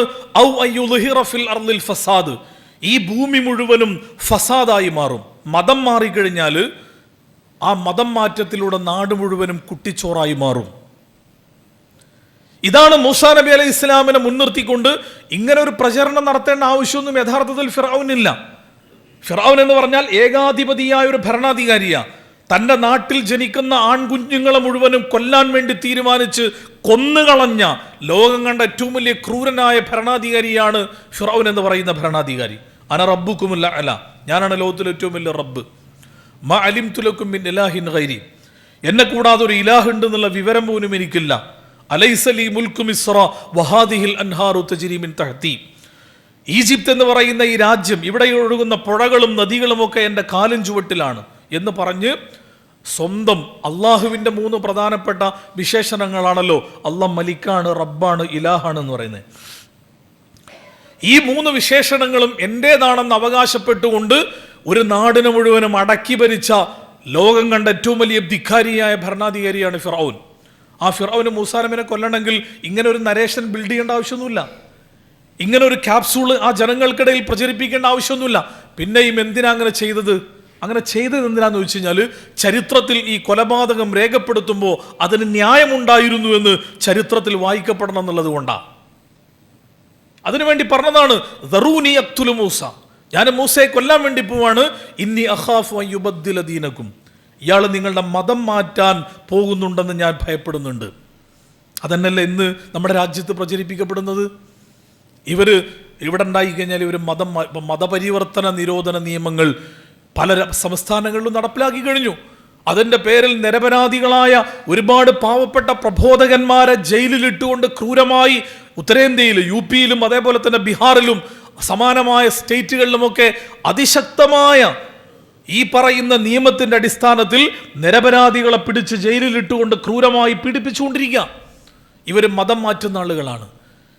ഇത് മുസ്ലിങ്ങളെ മാത്രം പ്രശ്നമൊന്നുമല്ല, ഇത് ക്രിസ്ത്യാനികൾക്ക് ഒരുപക്ഷെ മുസ്ലിങ്ങളെക്കാൾ കൂടുതൽ ഇത് അനുഭവപ്പെട്ടുകൊണ്ടിരിക്കുന്നുണ്ട്. ഇവിടെയുള്ള ക്രിസ്ത്യൻ സമൂഹത്തിൽപ്പെട്ട ആളുകളുടെ നേതൃത്വത്തിലുള്ള സഭാധ്യക്ഷന്മാരുടെ സാമ്പത്തികവും രാഷ്ട്രീയപരവുമായ താല്പര്യങ്ങൾക്ക് വേണ്ടി സംഘപരിവാറിന്റെ പക്ഷത്ത് നിൽക്കുവാൻ അവർ നിർബന്ധിതരാകുന്നു എന്ന് മാറ്റി നിർത്തി കഴിഞ്ഞാൽ, ഒരുപക്ഷെ ഇന്ന് ഇന്ത്യ രാജ്യത്ത് ഏറ്റവും അധികം പീഡിപ്പിക്കപ്പെട്ടുകൊണ്ടിരിക്കുന്നവർ മുസ്ലിങ്ങളെക്കാൾ കൂടുതൽ ഈ പറയുന്ന ആളുകളാണ്. മുസ്ലിങ്ങൾക്ക് കുറച്ചുകൂടി പ്രതിരോധ ശേഷിയുണ്ട്, ഈ കൂട്ടർക്ക് ആ സാധനമല്ല. ഒരു പ്രതിരോധ ശേഷിയുമില്ലാത്ത ഒരു വിഭാഗമാണിവർ. അവരനുഭവിച്ചുകൊണ്ടിരിക്കുന്ന പ്രശ്നങ്ങൾ അതിരൂക്ഷമാണ് ഉത്തരേന്ത്യൻ സ്റ്റേറ്റുകളിൽ. പക്ഷെ അതിവിടെ മറച്ചു വെക്കപ്പെടുകയാണ്. അതിനെ ഇവിടെ എക്സ്പ്ലോർ ചെയ്യാനോ അതിങ്ങനെ സംഭവിച്ചുകൊണ്ടിരിക്കുന്നു എന്ന യാഥാർത്ഥ്യം പറയാൻ പോലുമോ ക്രൈസ്തവ നേതൃത്വത്തിലുള്ള ആളുകൾ തയ്യാറാകുന്നില്ല. അത് അവരുടെ രാഷ്ട്രീയ താല്പര്യങ്ങളുടെ, സാമ്പത്തികമായ താല്പര്യങ്ങളുടെ അടിസ്ഥാനത്തിൽ മാത്രം. നമ്മുടെ വിഷയമില്ലാത്തതുകൊണ്ട് ഞാൻ അതിലേക്ക് പോകുന്നില്ല. ഇവിടെ മുസ്ലിം സമുദായത്തെക്കുറിച്ചും ക്രൈസ്തവ വിഭാഗത്തെക്കുറിച്ചുമൊക്കെ പ്രചരിപ്പിക്കപ്പെട്ടുകൊണ്ടിരിക്കുന്ന വർത്തമാനം, അന്ന് മൂസാ നബി അലൈഹി ഇസ്ലാമിനെ കുറിച്ച് ഫിർഔൻ പറഞ്ഞ ഈ നരേഷൻ എന്തായിരുന്നു? ആ നരേഷനെ മുന്നിൽ വെച്ചുകൊണ്ടുള്ള അതേ പ്രചരണമാണ് നടത്തിക്കൊണ്ടിരിക്കുന്നത്. ഇങ്ങനെ ഇല്ലാ കഥകൾ നിരന്തരമായി പ്രചരിപ്പിച്ചുകൊണ്ട് എന്തെല്ലാം കഥകൾ ഏതെല്ലാം സ്വഭാവത്തിലാണ് പ്രചരിപ്പിക്കപ്പെടുന്നത്. കേരളത്തിന്റെ രാഷ്ട്രീയത്തിൽ തന്നെ അടുത്ത നിയമസഭാ തെരഞ്ഞെടുപ്പുമായി ബന്ധപ്പെട്ടുകൊണ്ട് നടത്തുന്ന പ്രചരണങ്ങൾ എന്തൊക്കെയാണ്? ഇവരധികാരത്തിൽ വന്നു കഴിഞ്ഞാൽ മറ്റേമാരാണ് ആഭ്യന്തരം ഭരിക്കുക, അല്ലേ? ഇവരധികാരത്തിൽ വന്നാൽ മറ്റവന്മാരാണ് ഇവിടെ ആഭ്യന്തരം ഭരിക്കാൻ വേണ്ടി പോകുന്നത്. മാറാടുകൾ ആവർത്തിക്കപ്പെടും.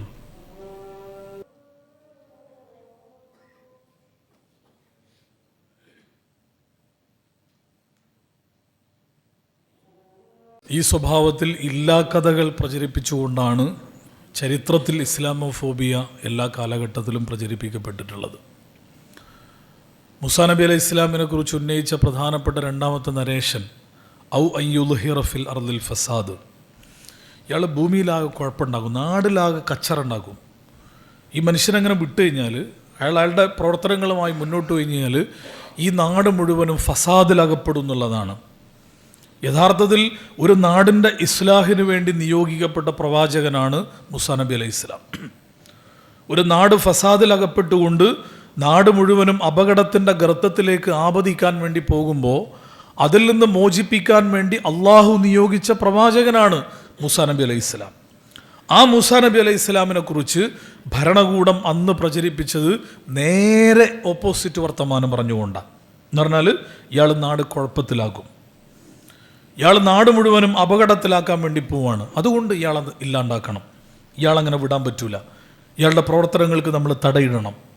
ഇതന്നെയല്ലേ നടന്നുകൊണ്ടിരിക്കുന്നത്. ഇതേ പ്രചരണമാണ് നമ്മുടെ രാജ്യത്തും ഇസ്ലാമോഫോബിയയുടെ ഭാഗമായി ഇന്ത്യയിൽ പൊതുവെയും കേരളത്തിൽ സവിശേഷമായും ഇന്ന് നടന്നുകൊണ്ടിരിക്കുന്നത് എന്നത് നമ്മൾ മനസ്സിലാക്കേണ്ട ഒരു യാഥാർത്ഥ്യമാണ്. അപ്പം ഞാൻ പറഞ്ഞെന്താന്ന് വെച്ച് കഴിഞ്ഞാൽ, ഇസ്ലാമോഫോബിയ എന്ന് പറയുന്ന വാക്കിന് ഒരു പുതുമ നമുക്ക് ഫീൽ ചെയ്യുന്നുണ്ട് എന്നുള്ളത് ശരിയാണ്. പക്ഷേ അത് ചരിത്രത്തോളം പഴക്കമുള്ള ഒരു കാര്യമാണ്. ഇസ്ലാം സത്യത്തിൻ്റെ പക്ഷത്താണ് നിലകൊണ്ടത്. ഇസ്ലാം ഹക്കാണ്. ഹക്കായി നിൽക്കുമ്പോൾ അപ്പുറത്ത് ബാത്തിലുണ്ടാവും. അപ്പം ഹക്കും ബാത്തിലും തമ്മിലുള്ള സംഘട്ടനം ചരിത്രത്തിൻ്റെ 1-ാം തീയതി മുതൽക്ക് തന്നെ ഈ ലോകത്ത് ആരംഭിച്ചിട്ടുണ്ട്. ഹക്കിൻ്റെ പക്ഷത്ത് നിൽക്കുന്നവർക്ക് ബാത്തിലിനോട് കോംപ്രമൈസ് ചെയ്യാൻ കഴിയില്ല. ബാത്തിലിനെതിരെ നമുക്ക് പോരാടേണ്ടി വരും. ജാഹിലിയത്തിൻ്റെ പക്ഷത്ത് നിൽക്കുന്നവരോട് ഇസ്ലാമിൻ്റെ പക്ഷത്ത് നിൽക്കുന്നവർക്ക് കോംപ്രമൈസ് ചെയ്യാൻ പറ്റൂല.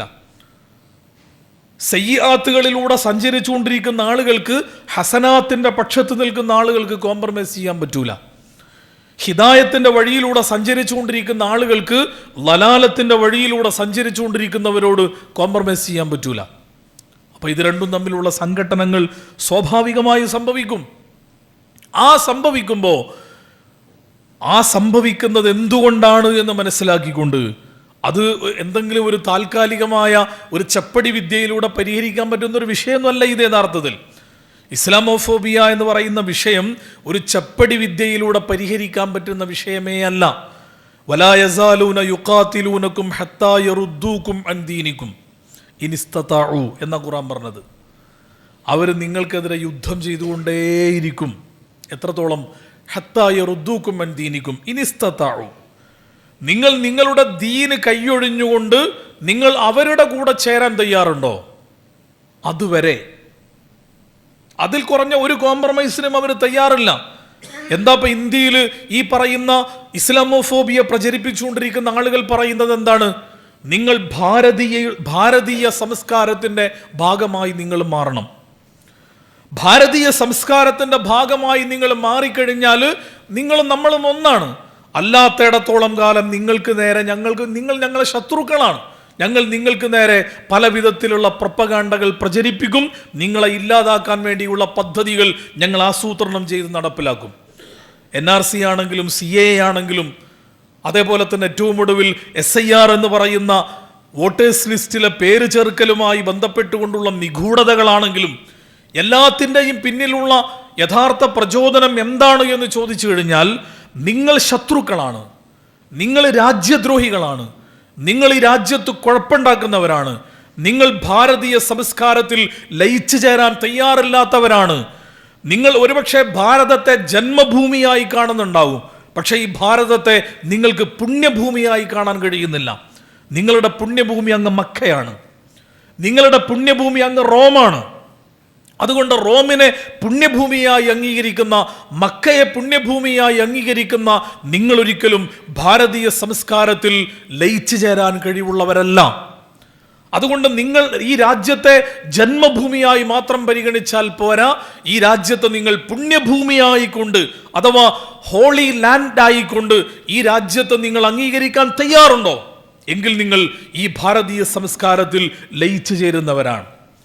അങ്ങനെ ചേരാത്തേടത്തോളം കാലം നിങ്ങൾക്ക് നേരെ ഞങ്ങൾ പോരാടിക്കൊണ്ടേയിരിക്കും എന്ന് അള്ളാഹുവിൻ്റെ ഏതോ കാലഘട്ടത്തിൽ, ഓരോ കാലഘട്ടത്തിലും ജീവിച്ച വിശ്വാസികളോട് ആ കാലഘട്ടത്തിൽ ഇസ്ലാമിൻ്റെ ശത്രുപക്ഷത്ത് നിന്ന ആളുകൾ വളരെ ശക്തമായി പറഞ്ഞ കാര്യമാണ്. നിങ്ങൾ അങ്ങനെ ചെയ്യുന്നില്ലെങ്കിൽ നിങ്ങൾ ഇവിടെ നിന്ന് ഞങ്ങൾ പുറത്താക്കും. എല്ലാ പ്രവാചകന്മാരോടും അങ്ങനെ പറഞ്ഞിട്ടുണ്ട്. വഖാലല്ലദീന കഫറൂ ലിറുസുലിഹിം ലനുഖ്രിജന്നകും മിൻ അർദിനാ ഔ ലതഊദുന്ന ഫീ മില്ലത്തിനാ. നിങ്ങളെ ഞങ്ങൾ ഇവിടുന്ന് പുറത്താക്കും, നിങ്ങൾ പാകിസ്ഥാനിൽ പോകണം, നിങ്ങൾ ഈ രാജ്യത്ത് ജീവിക്കാൻ കൊള്ളാത്തവരാണ്, നിങ്ങളിവിടെ ഈ രാജ്യത്ത് നിങ്ങൾക്ക് ജീവിക്കാൻ കഴിയണമെങ്കിൽ നിങ്ങൾ എന്ത് ചെയ്യണം? നിങ്ങൾ ഞങ്ങളിലേക്ക് തിരിച്ചു വരണം. ഔ ലതഊദുന്ന ഫീ മില്ലത്തി. ഞങ്ങളുടെ മില്ലത്തിലേക്ക് നിങ്ങൾ തിരിച്ചു വരണം.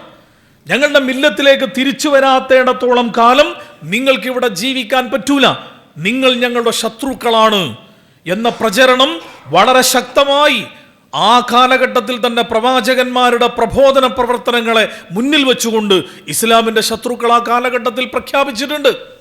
അതാണ് വിശുദ്ധ ഖുർആൻ ഈ പ്രയോഗത്തിലൂടെ നമ്മളെ പഠിപ്പിക്കുന്നത്. അപ്പം അതുകൊണ്ട് അള്ളാഹുവിൻ്റെ ഖുർആൻ നമ്മളെ പഠിപ്പിക്കുന്ന ഒരു പാഠമാണ് വലാ യസാലൂന യുഖാതിലൂനകും ഹത്താ യറുദ്ദൂകും അൻ ദീനികും ഇൻ ഇസ്തതാഉ. നിങ്ങൾ നിങ്ങളുടെ ദീന് കൈയൊഴിഞ്ഞുകൊണ്ട്, നിങ്ങൾ ഇർത്തിദാദിലൂടെ, നിങ്ങൾ മുർത്തദ്ദായിക്കൊണ്ട് നിങ്ങൾ ഭാരതീയതയിൽ ചേരാൻ നിങ്ങൾ തയ്യാറുണ്ടോ? എങ്കിൽ ഈ പ്രശ്നം നിങ്ങൾക്ക് പരിഹരിക്കപ്പെടും. ജൂതന്മാരും ക്രിസ്ത്യാനികളും പരസ്പര ശത്രുക്കളായ യഥാർത്ഥത്തിൽ. പക്ഷെ ആ ശത്രുക്കൾ ഒന്നാവുന്നുണ്ട്. എന്തിൻ്റെ കാര്യത്തിൽ? ഇസ്ലാമിനെ ശത്രുപക്ഷത്ത് നിർത്തുന്ന വിഷയത്തിൽ. വലൻ തറല്ല അൻകൽ യഹൂദു വന്നസ്വാറ ഹത്താ തത്തബിഅ മില്ലതഹും. ജൂതന്മാരും ക്രിസ്ത്യാനികളും നിങ്ങളുടെ കാര്യത്തിൽ സംതൃപ്തരാവൂല. ഏതുവരെ? നിങ്ങൾ അവരുടെ മില്ലത്തിൽ ചേരുവോളം, അവരുടെ മില്ലത്തിൽ, അവരുടെ സംസ്കാരത്തിൽ, അവരുടെ ദീനിൽ, അവരുടെ നിലപാടിൽ, അവരുടെ ഐഡിയോളജിയിൽ, അവരുടെ ഐഡന്റിറ്റിയിൽ നിങ്ങൾ ലയിച്ചു തരാൻ തയ്യാറുണ്ടോ? എങ്കിൽ ജൂതന്മാരും ക്രിസ്ത്യാനികളും നിങ്ങളുടെ കാര്യത്തിൽ തൃപ്തിപ്പെടും. അല്ലാത്തയിടത്തോളം കാലം നിങ്ങൾ എന്ത് ചപ്പടി വിദ്യ കാണിച്ചിട്ടും കാര്യമില്ല. അങ്ങനെ ചില ആളുകൾ മനസ്സിലാക്കുന്നുണ്ട് ഇസ്ലാമോഫോബിയ ചില ചപ്പടി വിദ്യകളിലൂടെ പരിഹരിക്കാം. ഒന്ന് കോംപ്രമൈസ് ആയി കഴിഞ്ഞാൽ, അവരുടെ മുമ്പിൽ ഒന്നിങ്ങനെ നിന്നു കൊടുത്തു കഴിഞ്ഞാൽ, ഒരു ക്ഷമാപണത്തിൻ്റെ സ്വരം, ഒരു മാപ്പ് സാക്ഷിത്വത്തിൻ്റെ മനസ്സ് പ്രകടിപ്പിച്ചു കഴിഞ്ഞാൽ അതിലൂടെ രക്ഷപ്പെട്ടേക്കാം എന്ന് വിചാരിക്കുന്ന ആളുകളുണ്ട്. പരമസാധുക്കളാണ്. ഇത് ആ ഒരു പേരുണ്ടായാൽ മതി. നമുക്കറിയാമല്ലോ നമ്മുടെ രാജ്യത്ത് അവർ പ്രാക്ടീസിങ് മുസ്ലിങ്ങളല്ല പലരും, പക്ഷെ പേര് ഈ കമ്മ്യൂണിറ്റിയുടെ പേരാണ്. ആ ഒറ്റ പേര് കാരണത്താൽ ഈ പ്രശ്നങ്ങൾ നേരിട്ട് എത്ര മനുഷ്യന്മാരുണ്ട്. മലയാളത്തിലെ പ്രമുഖനായ ഒരു സിനിമാ നടൻ നരേന്ദ്രമോദിക്ക് ജന്മദിനാശംസ കൊടുത്തതിൻ്റെ പിറ്റത്താഴ്ചയാണ് വീട്ടിൽ റെയ്ഡിൽ വന്നത്. എന്ന് പറഞ്ഞാൽ നിങ്ങളിങ്ങനെ ചെപ്പടി വിദ്യ ഉണ്ടോ നിങ്ങൾക്ക് രക്ഷപ്പെടാൻ പറ്റൂല. നിങ്ങൾക്ക് രക്ഷപ്പെടണമെങ്കിൽ ഒരു മാർഗമുണ്ട്. അത് ഇസ്ലാമിനെ ഇസ്സത്തോടുകൂടി ഏറ്റെടുക്കുക എന്നുള്ളത് മാത്രമേ പരിഹാരമുള്ളൂ. കാരണം ഞാൻ പറഞ്ഞല്ലോ, നിങ്ങളെ സംബന്ധിച്ചിടത്തോളം ഈ ആശയത്തെ നിങ്ങൾ പരിപൂർണമായി കൈയൊഴിഞ്ഞ് നിങ്ങൾ മറുപക്ഷത്ത് നിൽക്കാൻ നിങ്ങൾ തയ്യാറുണ്ടോ? ഇത് അവരെ സംബന്ധിച്ചിടത്തോളം ഈ യുദ്ധത്തിന്റെ മനോഭാവം ഇങ്ങനെ കത്തിച്ചു നിർത്തുക എന്ന് പറയുന്ന അവരുടെ ആവശ്യകതയാണ്. വിശുദ്ധ ഖുർആൻ പറയുന്നുണ്ട്, കുല്ലമാ ഔഖദു നാറൻ ലിൽ ഹർബി അത്ഫഅഹ അല്ലാഹ് വയസ്ഔന ഫിൽ അർളി ഫസാദൻ വല്ലാഹു ലാ യുഹിബ്ബുൽ മുഫ്സിദീൻ. കുല്ലമാ ഔഖദു നാറൻ ലിൽ ഹർബി അത്ഫഅഹ അല്ലാഹ്. ഈ യുദ്ധത്തിന്റെ തീനാളങ്ങൾ അവരെങ്ങനെ കത്തിച്ചു നിർത്തണമെന്ന് അവർ ആഗ്രഹിക്കുക. അത് കെട്ടുപോകാൻ പാടില്ല. വഅൽഖൈനാ ബൈനഹുമുൽ അദാവത വൽ ബഗ്ളാ. ഈ ശത്രുതയും ഈ വെറുപ്പും ഈ വിദ്വേഷവും ഒക്കെ അതിങ്ങനെ ശക്തമായി നിലനിർത്തിക്കൊണ്ട് അതിങ്ങനെ മുന്നോട്ട് പോകണം. അതിൻ്റെ ഭാഗമായി ഈ വിഭാഗങ്ങൾക്കിടയിൽ ഒരു യുദ്ധത്തിൻ്റെ അന്തരീക്ഷം ഇങ്ങനെ ശക്തിപ്പെട്ട് നിലനിർത്തണം. ഇതാണ് അവർ ആഗ്രഹിക്കുന്നത്. പക്ഷേ അള്ളാഹു ഇതിനെ കെടുത്തണമെന്ന് ആഗ്രഹിക്കുന്നുണ്ട്. അള്ളാഹു അത്ഫഅഹല്ലാഹ്, ഈ യുദ്ധത്തിൻ്റെ ഈ തീനാളങ്ങളെ കെടുത്തി സമാധാനത്തിൻ്റെ ഒരു അന്തരീക്ഷം ഇവിടെ സൃഷ്ടിക്കപ്പെടണം എന്നാണ് അള്ളാഹു ആഗ്രഹിക്കുന്നത്. വല്ലാഹു ലാ യുഹിബ്ബുൽ മുഫ്സിദീൻ. ഫസാദ് ഉണ്ടാക്കുന്ന ആളുകളെ പടച്ച തമ്പുരാൻ ഒരിക്കലും ഇഷ്ടപ്പെടുന്നില്ല. അതുകൊണ്ട് ഫസാദില്ലാത്ത, കുഴപ്പങ്ങളില്ലാത്ത, ഫിത്നയില്ലാത്ത ഇസ്ലാഹുള്ള ഒരു നാട്, ഒരു രാജ്യം, ഒരു സാമൂഹ്യ ഘടന ഈ ലോകത്ത് രൂപപ്പെടണമെന്നാണ് ഇസ്ലാം ആഗ്രഹിക്കുന്നത്. പക്ഷേ ഇസ്ലാമിനെ ശത്രുപക്ഷത്ത് നിർത്തിയ ഇസ്ലാമോഫോബിയ പ്രചരിപ്പിച്ചുകൊണ്ടിരിക്കുന്ന ആളുകൾ ആഗ്രഹിക്കുന്നത് ഈ തീ കെട്ടുപോകാൻ പാടില്ല. ഈ തീ കെട്ടുപോയാൽ പിന്നെ അവർക്ക് നിലനിൽപ്പില്ല. ഈ തീ കെട്ടുപോയി കഴിഞ്ഞാൽ, ഇസ്ലാമിനെതിരെയുള്ള ഈ മനോഭാവം ഇല്ലാതായി കഴിഞ്ഞാൽ, അതില്ലാതാകുന്ന ഓരോ സന്ദർഭത്തിലും അവർ ഇടപെട്ട് അത് ശക്തിപ്പെടുത്താനുള്ള പല ശ്രമങ്ങളും അവരിങ്ങനെ നടത്തിക്കൊണ്ടിരിക്കും. ചിലപ്പോൾ കേരള സ്റ്റോറി എന്ന് പറയുന്ന സിനിമയിലൂടെ, അല്ലെങ്കിൽ വേറെ എന്തെങ്കിലും ഒരു സംവിധാനത്തിലൂടെ ഇതിങ്ങനെ ശക്തിപ്പെടുത്താൻ വേണ്ടി അവർ ശ്രമിക്കും. ഈ മനോഭാവത്തെ ഇല്ലാതാക്കാൻ എന്തെല്ലാം ശ്രമം ആര് നടത്തി കഴിഞ്ഞാലും അപ്പുറത്തുള്ളവർ ഇത് ശക്തിപ്പെടുത്താനാണ് ശ്രമിക്കുക. ആ ശക്തിപ്പെടുത്തുന്നത് അവരെ സംബന്ധിച്ചിടത്തോളം അവരുടെ നിലനിൽപ്പിൻ്റെ ഭാഗമായിട്ടാണ്. ആ നിലനിൽപ്പിൻ്റെ ഭാഗമായി ഇസ്ലാമോഫോബിയ ശക്തിപ്പെട്ട് മുന്നോട്ട് പോകുമ്പോൾ ഒരു മുസ്ലിം എന്ന നിലക്ക് നമ്മുടെ ബാധ്യത എന്താണ്? അതുകൂടി പറഞ്ഞ് ഞാൻ അവസാനിപ്പിക്കാം. എന്താണ് നമുക്ക് ചെയ്യാനുള്ളത്? എങ്ങനെയാണ് നമുക്കിത് മറികടക്കാൻ കഴിയുക? മറികടക്കാൻ നമ്മെ സംബന്ധിച്ചിടത്തോളം നമ്മുടെ കയ്യിൽ ഒരു മാജിക് സ്റ്റിക്ക് ഒന്നുമില്ല. നമ്മുടെ കൈവശമുള്ള ഒറ്റ കാര്യം എന്താണ് എന്ന് ചോദിച്ചു കഴിഞ്ഞാൽ, ഉമർ റളിയല്ലാഹു തആല അൻഹു ഫലസ്തീൻ മോചിപ്പിച്ചതിന് ശേഷം ഫലസ്തീനിൻ്റെ താക്കോല് വാങ്ങാൻ വേണ്ടി ഫലസ്തീനിലേക്ക് പോകുന്നൊരു സന്ദർഭമുണ്ട്. അബൂ ഉബൈദ റളിയല്ലാഹു തആല അൻഹുവും ഉമർ ബിൻ ഖത്താബ് റളിയല്ലാഹു തആല അൻഹുവും കൂടി